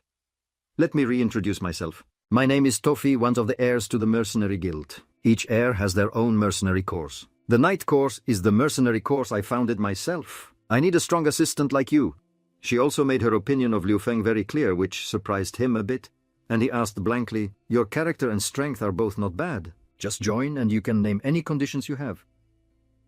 Did you recruit the other members of the Night Corps like this? Hearing his question, Tofi showed a look of displeasure and snorted coldly. The others were all bastards who just lusted after my beauty. They basically wouldn't listen to my control, so I fired them. She placed her hands on her hips, her body curvaceous, but her voice was very powerful. If you agree to join, the position of captain will be yours. Every month, besides a fixed salary, you'll also get priority in choosing mission rewards. But as soon as Tofi finished listing the position's privileges, Liu Feng awkwardly scratched his head and told her, Sorry, I'm not interested. Why? The conditions I'm offering are very generous. He thought to himself about the position Tofi offered, but didn't say it out loud to avoid offending her. Captain of the Night Corps, only an idiot would want that job. Besides, I have more important things to do. Liu Feng coughed, lightly smiled, while glancing at her reaction, then found an excuse. Sorry, I've already joined the Enterprise Mercenary Corps. I don't want to switch course right now. Hearing him, Tofi was so angry she gritted her teeth, but she couldn't say anything more. She knew she couldn't convince this person, so she placed the badge firmly on the table and said, All right, I won't force you anymore. This is your 7th rank mercenary badge. Tofi rested her hand next to the badge, her expression still tense, and explained further, Your strength cannot be measured by the testing stone. According to the rules, your ability can only be assessed, and a badge granted based on the rank of the examiner. Right now, I'm only 7th rank, so I can only give you a 7th rank badge. Liu Feng picked up the badge, examined it carefully, then smiled happily at Tofi. 7th rank is enough. After saying that, he turned and left without hesitation, waving to Tofi as he neared the door. Thank you, I'll be leaving now. Left alone in the room, Tofi angrily clenched her fist as she watched him leave. Liu Feng, I will remember you. Just you wait, I will definitely make you join the Night Corps. The scene changes to a somewhat grand house situated quietly in a forest. Kang Si stood there banging on the door loudly, calling for the people inside, while Liu Feng stood silently behind him, smiling. Alpha Beta, where are you guys? Come on out, we've become a C-rank mercenary corps. Come out and celebrate. But his only answer was silence. Kang Si was speechless, his anger boiling over. These guys must be secretly drinking behind my back again. Unable to wait any longer, he kicked the troublesome wooden door open and went inside. He didn't even close the door as he left. This is outrageous. But when they entered the house, they both froze on the spot at the scene inside. This is bad. The furniture inside was a mess, broken and overturned, and on the wall was a large message, They are in my hands. Hey Tu. Liu Feng and Kang Si looked at the last 2 words of the message on the wall. Hey Tu. He repeated it, his brows furrowing even more tightly. Then Liu Feng bit his lip in indignation. Hey Tu, how could they be so arrogant? His hands clenched so tightly that his knuckles cracked. Liu Feng turned around, his aura startling both Kang Si and Xiao Jin. I'm going to see that Hey Tu. At that moment, an arm slammed against the doorframe, blocking the way out. Kang Si blocked Liu Feng's path, trying to stop him and warn him of the danger. Brother Liu, don't go. The Fantasy Mercenary Corps is very strong. Hai Tu is a peak 8th rank expert. They've definitely set up an ambush. He was sweating, and despite being very worried about his teammates, he still tried to calm him down. Baita's group has been taken. I can't let Brother Liu go to his death. I have to stop him. Going like this is just walking into a trap. Hearing Kang Si say this, Liu Feng's fists clenched even tighter, clearly showing the anger in his heart. Liu Feng looked at him with Xiao Jin perched on his shoulder and asked Kang Si, Are we just going to ignore Baita's group? No, we have to save them. Kang Si tried to stop him, his voice more urgent than ever. I'll go find the law enforcement team. The law enforcement team will definitely get justice for us. Liu Feng and Xiao Jin both remained silent. He lowered his head, bit his lip and closed his eyes to think for a moment before calming down. To Xiaojin's surprise, he looked at Kang Si and agreed with what he said. "All right, I'll listen to you, big brother Kang Si. It's getting late, let's wait until tomorrow to find the law enforcement team." Giving up just like that? Hearing him agree, he patted his shoulder encouragingly, but the look in his eyes was no better than Liu Feng's mood. Killing is strictly forbidden in Neverfall Fortress. Even if Haitu captured Beita's group, he wouldn't dare to kill them. I hope so. He advised him to calm down and encouraged him in various ways, but deep down, Kang Si was also extremely worried. He lowered his eyelids and said sadly, "Yeah, I hope so." Then Kang Si pulled Liu Feng and Xiaojin away from their house and into town. "Let's go get something to eat. It's been a tough day, everyone's tired." The little dragon's eyes lit up when he heard the word eat. He immediately forgot everything that had just happened. "What are we eating? What are we eating?" Kang Si looked at Xiaojin's drooling face and sparkling eyes and asked him, "Brother Liu, what do you want to eat?" "Meat, let's eat meat." He quickly changed the subject, looking at the excited Xiaojin on his shoulder and saying, "All right, I'll let you taste my cooking." But only Liu Feng noticed something strange. He looked at him in silence, saying nothing. Night fell and the moon rose high, illuminating the world in place of the daytime sun. Liu Feng stood watching Kang Si and Xiaojin sleeping soundly against the wall after eating their fill. "Beta Alpha, you guys better be okay." Then taking his sword, he silently left Kang Si's group's small house alone. He walked to the front of the Fantasy Mercenary Corps' luxurious headquarters. Fantasy Mercenary Corps headquarters. Someone was already waiting right in front of the gate. As soon as Liu Feng arrived, two dark figures immediately swooped down from above to attack him. He fell into their ambush. They shouted and pointed their weapons at Liu Feng, but he had already anticipated this and calmly fought them off barehanded. Just as brother Kang Si said, they set up an ambush. He single-handedly took down all the ambushing lackeys, each with a single chop to the neck, not one extra blow. 3 ambushes, 3 chops, and all of them collapsed and lay scattered on the ground. Liu Feng looked around, and as he lifted his foot to continue walking, he noticed something sticky under his shoe. He looked down at the ground beneath his feet and was surprised to discover something unusual. Right on the ground, a magic formation lit up. He had accidentally stood right in the middle of it. Magic from within the formation surged up in waves, attacking Liu Feng. He quickly leaped high into the air, dodging just in time. Liu Feng flew up frowning as he looked down and thought to himself, this magic appeared so suddenly, the mage must be hiding nearby. He looked around in the sky for a while, searching for the mage who set the formation. Very quickly he discovered the man's hiding spot. Over there, in the air, Liu Feng reached behind his back and drew his sword. With a cold gaze, he brought his sword down on the base of the tree where the man was hiding. The tree was instantly split in two, and the mage was sent flying by the blow. Liu Feng landed on the ground, and as soon as the balls of his feet touched, his entire body stood firm. He held the holy sword in his hand, glanced around once, then called out provocatively, "Haitu, you only dare to send your subordinates to their deaths." When he swung his sword behind him, glanced toward a spot deep in the forest and smiled mockingly, "Is this all you've got?" Liu Feng stood proudly in the clearing, blade in hand. "All the rest of you fall back." He looked toward the wide-open city gate, which creaked eerily. "Your target is me, so come on, let's have a proper fight." Liu Feng held his weapon and decisively walked step by step toward the gate alone. The wind howled. He walked while looking around to observe, but all he saw was an empty space. Liu Feng was quite annoyed that he didn't dare to show his face and shouted a challenge. "Haitu, I'm here! Where are you hiding?" As soon as he finished speaking from the rotten tree roots in the distance, a familiar voice slowly spoke. "I'm not hiding. I've always been right in front of you." Suddenly beneath him, a puddle of slimy, mud-like substance appeared. Lifting one foot slightly, Liu Feng's expression changed, his eyes filled with anger. From within that greasy mud puddle, a mocking voice called out to him, "As expected, you're still so green, daring to walk in so arrogantly without a shred of caution." From one surprise to another, a group of people high above aimed their weapons straight at him. "I know you're very powerful, but right now all you can do is watch yourself die." The whole group laughed smugly at Liu Feng's pathetic situation. Down below, he could only grit his teeth and hold back, not wanting to be buried by a mere mud puddle. Liu Feng slashed wildly with his blade. "Damn it, this swamp must have been created by Haitu. I have to get out of here quickly. It's useless. If you can't hit my real body, any attack you make is futile." His slashes skimmed the surface of the mud puddle as he tried to find something. After a thorough search, Liu Feng gritted his teeth in extreme frustration. "Real body! Where on earth is he hiding?" Suddenly the group on the wall spoke up and they all began to attack him. "Fire!" With no time to react, Liu Feng could only use his blade to shield himself as best he could. As if having a sixth sense, seeing that there was no movement around him, he slowly lowered his arm and opened his eyes to look around.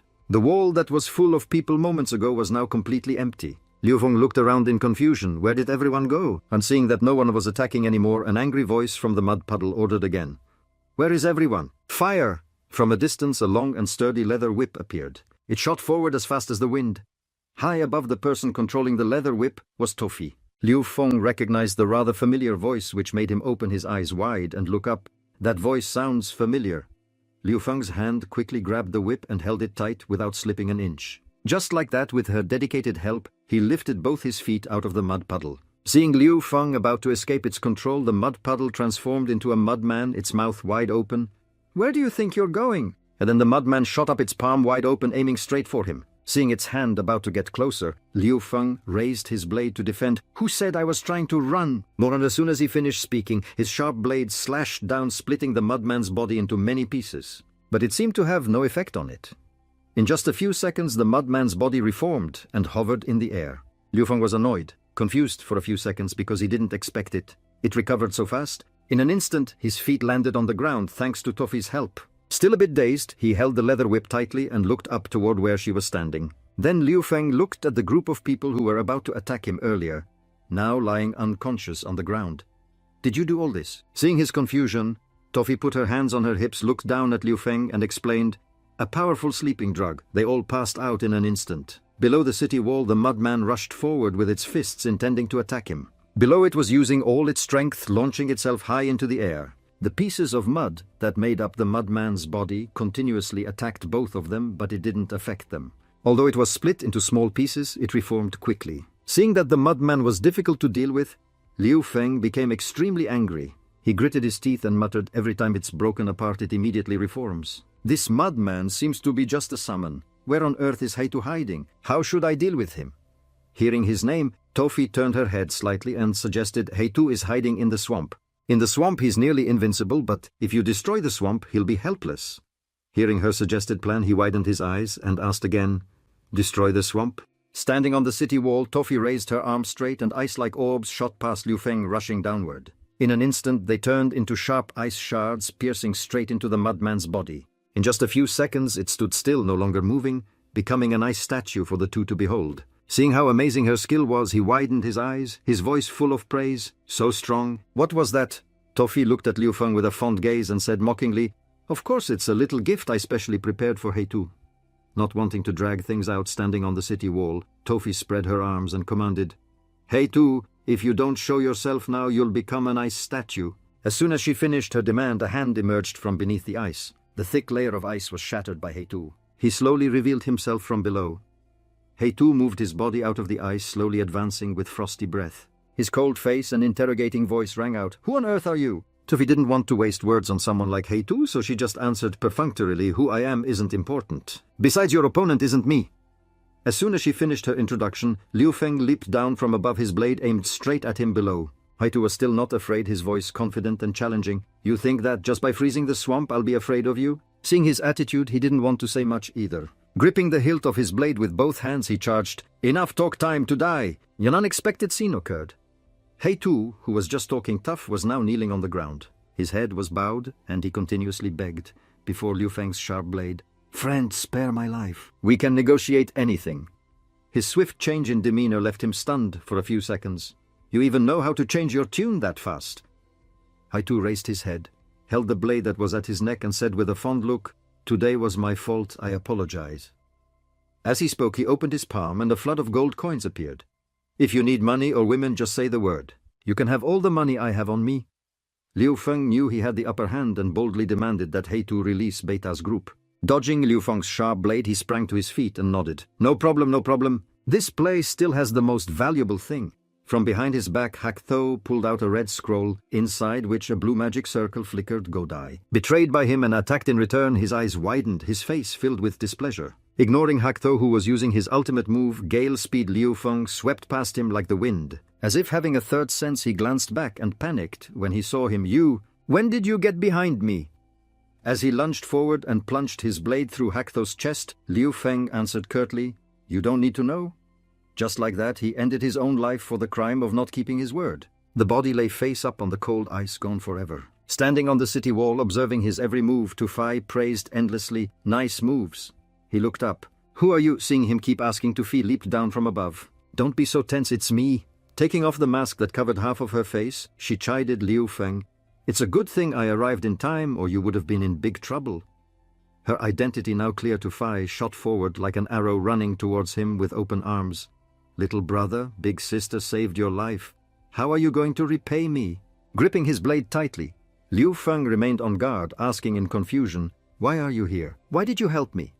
Without a second thought, she pointed a finger at him and said with a smile, Of course it's because I've taken a liking to you. Hak To is treacherous and cunning. I don't want the leader I worked so hard to find to die in vain. Standing opposite to Fi, Liu Feng raised his blade horizontally, questioning, I haven't even agreed to join your night order yet. Seeing that he seemed uncooperative, she spoke after a few seconds of thought. Fine if you're going to be so heartless. Let's just settle our business. A long list of items Tu Fi had just used to assist Liu Feng was clearly listed. Special anesthetic potion. 200 gold coins per bottle. I used 5 bottles. Magic orbs used for freezing. Each one costs 100 gold coins. I used 30 of them. And then there's my appearance fee. 2,000 gold coins. Please pay up. Her move was so unexpected that he was stunned, shouting with his mouth wide open, Wait a minute, your appearance fee? Hearing this, Tu Fi moved her face close to Liu Feng's and repeated, That's right, I'm a 7th rank mercenary and also the president of the Mercenary Guild. My appearance fee is very expensive. The total of all fees is 8,000. I can give you a discount to 7,000 coins. With a decisive move, she pressed the scroll with the bill against him, demanding, Here's the bill, you can calculate it yourself. Holding the bill in his hand, Liu Feng slumped slightly and sighed wearily. I don't have that much money.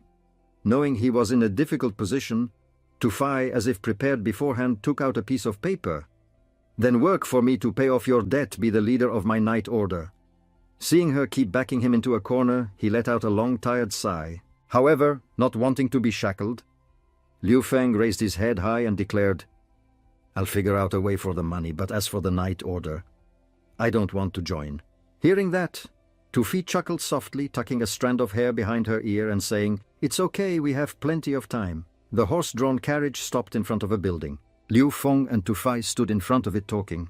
The Delusion mercenary group, your friends, were all hypnotized by Hak To's magic. They don't know anything. You just need to take them back. She faced him, opened her palm, and gently reminded him, I'll take care of the aftermath here from what just happened. Of course the fee will be added to your bill. Hearing this, Liu Feng, with a grateful gaze, said in an appreciative tone, All right then. Thank you for this time. I used to think you were that kind of woman, but I didn't expect you to be not so bad after all. Hearing this, Tu Fi immediately crossed her arms, her tone interrogative. That kind of woman? What kind? Caught off guard by the question, Liu Feng scratched his head in embarrassment. You know? That kind. Without a hint of anger, she closed her eyes and replied, It's fine, many people think of me that way. Not stopping there with a confident posture, Tu Fi put her hands on her hips and declared, To stand firm in the mercenary world full of men, you naturally have to face such slander. I'm used to it. Seeing her attitude, he was very impressed and immediately comforted her. In my hometown, there's a saying, the amount of praise you receive is proportional to the amount of slander you can endure. Miss Tu Fi, you're amazing. Tu Fi's eyes widened a little surprised to hear praise from Liu Feng. The amount of praise you receive is proportional to the amount of slander you can endure. Tu Fi's entire face flushed red and she shyly said her thanks. Thank you for the compliment. You're the first person to understand me like this. Seeing Tu Fi's expression, he scratched his head and chuckled. You're welcome.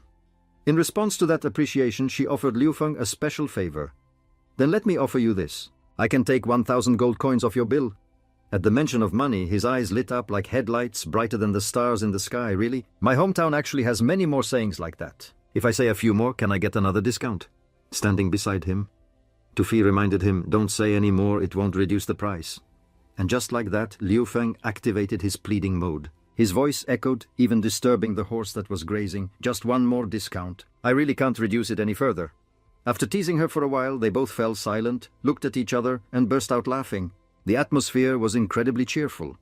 Suddenly, Liu Feng held out an arm, his palm facing Tu Fi. It's a pleasure to meet you, Tu Fi. His sudden action made her cheeks unexpectedly flush red. Without hesitation, Tu Fi raised her hand a handshake to show her respect for him. It's a pleasure to meet you too, Liu Feng. After a few seconds of thought, a question popped into her head. "So, are we friends now?" Liu Feng nodded in agreement without hesitation. "That's right, we're friends." The next morning, a sunny sky shone down on the roof of a familiar building. Kang Tu had his eyes tightly shut behind him where Kachman Yifap and Boitap sound asleep. "Brother Liu, tell me the truth. Did you go to the Delusion Mercenary Group's place?" Liu Feng stood by the door waving his left hand frantically. "Not at all. I didn't go anywhere last night. Boitap's group was brought here by carriage this morning." He cast a scheming glance towards Boitap's unconscious group. "In any case, they're back now. Hurry up and think of a way to wake them up." Kang Tu left Liu Feng there to watch over them and turned to leave the room. "That's right. They've been hit by a deep sleep spell. I'll go get a mage to dispel the magic. You stay here and watch the house. I'll be back in a bit." Standing alone in the room, he recalled the time he was blocked by Hakto's mud men. "Just as Hakto said, my combat experience is still insufficient. I need more real combat." Just thinking about it made his face break out in sweat. Liu Feng stroked his chin, trying to figure something out. "Where can I find someone to train with, who's free and can take a punch? Train with—" An idea flashed in his mind, and he immediately ran off to execute it. "That's right, I can try this." He used his internal energy and the skills he had learned. In an instant, an exact copy of Liu Feng appeared, mirror image clone. Looking at his own clone opposite him, after a moment of observation, he exclaimed in admiration, "It looks exactly like me." With someone to train with standing opposite him, Liu Feng immediately ordered the clone, "Attack me now." The command was executed, and the clone's hand shot straight towards his face. "But with my current internal energy, I can only maintain the clone for 3 minutes. It seems that in a real fight, I can only use it at a critical moment to catch the opponent off guard." As Liu Feng thought, he grabbed the clone's arm with one hand. "The clone only has about 30% of my strength. The advantage is that it's obedient and not afraid of getting hurt, so it can barely be considered a training partner." Then he drew back his arm and struck the clone's face with his elbow. While he was training intensely, Kang Tu suddenly rushed in from the door shouting Liu Feng's name. "Brother, Liu, something's happened. The Delusion Mercenary Group, everyone disappeared overnight. Now the whole city is talking about it." Seeing 2 identical versions of him in front of his eyes, he widened his eyes in panic. "Two Brother Lius." Kang Tu quickly rubbed his eyes hard with both hands, trying to calm himself down. "Am I still drunk?" And as soon as he opened his eyes, he saw Liu Feng standing next to him. "Big brother Kang Tu, what's wrong?" He was stunned once again. "I really am still drunk." Remembering the issue from before, Kang Tu opened his mouth wide and announced without hesitation, "The Delusion Mercenary Group, everyone disappeared overnight." Just as he finished speaking, a pair of feet slowly advanced, the sound of footsteps echoing around. Attracted by the sound, he instinctively turned his head and demanded loudly, "Who's there?" A person in a black cloak strode majestically towards them. The person's demeanor made Kang Tu think to himself, what an oppressive feeling. This person is so strong. Without wasting words, the black-cloaked person addressed Liu Feng. "Liu Feng, I know what you did. Come with me." Being ordered by a stranger, he stood there stunned for a few seconds. Seeing the appearance of the black-cloaked person, Kang Tu frowned in confusion and asked loudly, "Who are you? What do you want with Brother Liu?" Seeing that Kang Tu was being too nosy, the person stated bluntly, "Kang Tu, this has nothing to do with you.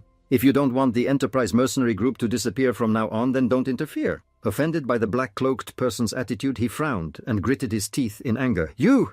To stop Kang Tu's anger, Liu Feng patted him hard on the shoulder from behind. "The opponent is here for me, so I should handle this." This sudden request stunned Kang Tu. "Brother Liu," not stopping there, Liu Feng moved his mouth close to his ear and whispered a few things. "The opponent doesn't have good intentions. If we fight here, I'm afraid it will affect Boitap's group. I'll go with him. Even if he wants to cause trouble with my strength, it won't be hard to escape." The conversation between the three was being watched by a bird in a tree. The black-cloaked person didn't want to waste time reminding and urging them immediately.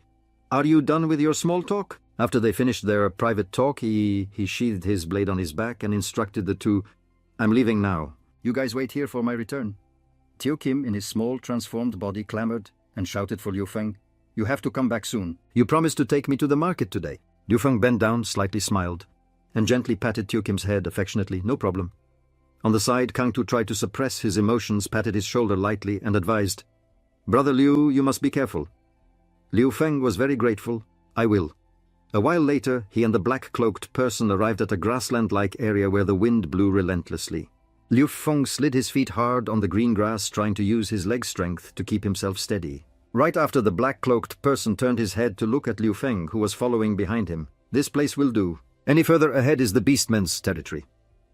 Hearing this with extreme curiosity, he asked loudly from behind about the other person's identity.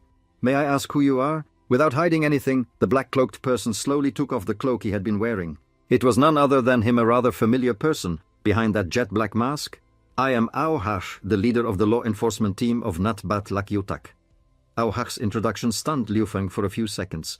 Leader of the law enforcement team. What are you looking for me for? Without hiding it, he chuckled, and stated his purpose for finding him. Little brother, your strength is outstanding. I wonder which master on the continent you are a disciple of. How about we become friends? Liu Feng remained quite clear-headed. He silently lowered his head, thinking to himself, there's no such thing as flattery for no reason. This definitely isn't anything good. Could it be that he wants to find out my background? After a few seconds of thought, Liu Feng chuckled and replied to Aohash, I'm so sorry. My master dislikes my lack of ability and forbids me from revealing his great name to outsiders. Seeing it was difficult to get information from someone as shrewd as Liu Feng, he immediately lowered his tone. If you don't want to say, then I won't force you. Let's talk about something else. Aohash's face appeared filled with anger. What's the delusion mercenary group's matter you're doing? The sudden question left him completely bewildered, frozen for a few seconds. Trying to pull himself together, Liu Feng asked back with an annoyed look in his eyes.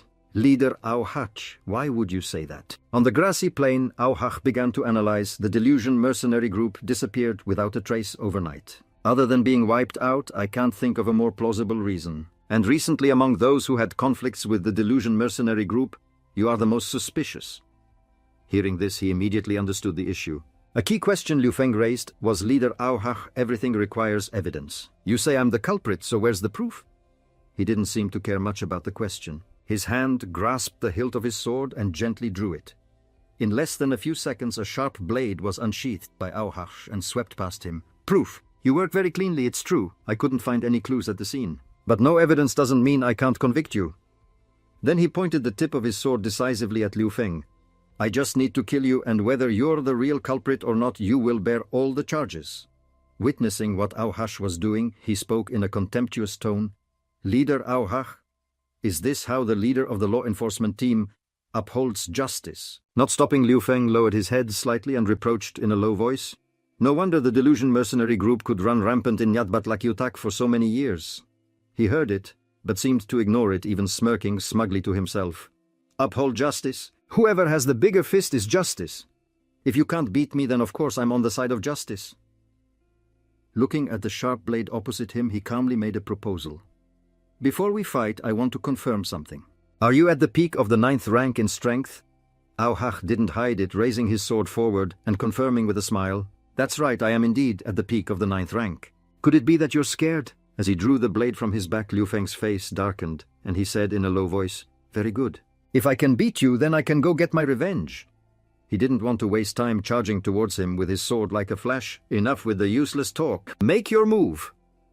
A cold slash swept past Liu Feng. Luckily, his reflexes were fast and he dodged it cleanly. Gale speed! With lightning speed, Liu Feng was instantly behind Aohash, his blade raised high. Aohash's reflexes were quite agile. He quickly turned with his sword towards the tip of the blade. A force so strong it was like a bright spark.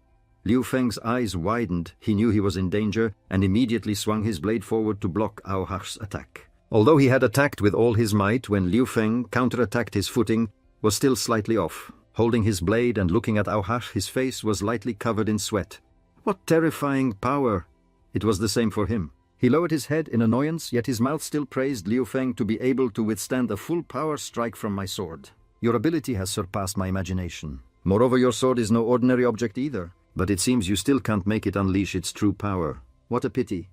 Then he looked at Liu Feng's jet-black blade opposite him. It's truly strange. The power you use is neither battle chi nor magic.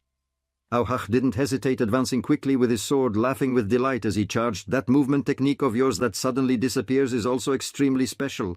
I'm getting more and more interested in you. Without any hesitation, he swiped his sword lightly across his face, the move looking incredibly swift and clean. But unexpectedly, Liu Feng effortlessly launched himself to stand behind Aohash. Furious, he swung his sword down hard on the green grassy ground. The slash headed straight for him. Liu Feng had to retreat slightly to dodge the attack. Observing the situation, he gaped in worry, thinking to himself non-stop, Such a fast attack! I have to conserve my internal energy. With this move left, I can only meet force with force.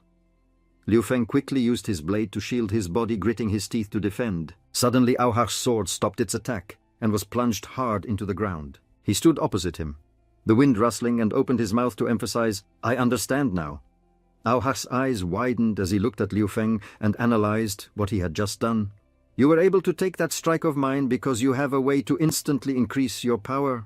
His words made Liu Feng break out in a light sweat, utterly surprised. How could he see through that? Not stopping there, Ao Hach lowered his head slightly and analyzed further. "And your strange movement technique, although its effect is not bad, it seems you can't use it at will. It seems there's a limit to its usage, or it requires a large amount of power." Just as he finished speaking, Ao Hach's entire body was enveloped in red flames. "Looks like I didn't guess wrong. Although your power is strange, it's not too hard to figure out. And your fighting skills are nothing like mine." A suit of blazing red fire armor enveloped his body, burning brightly. "The warm-up is over. I have to go all out now." Standing opposite and observing the development, he was bewildered, his mouth agape in shock. "This is..." With the sturdy armor on his body, Ao Hach introduced, "This is something only a peak 9th rank expert possesses. Battle Chi armor." He looked at Liu Feng opposite him, not forgetting to warn him, "Use your full strength, or you will really die." Raising the sharp blade in his hand, Liu Feng showed no fear. He stepped forward, declaring, "All right then, let's have a proper fight."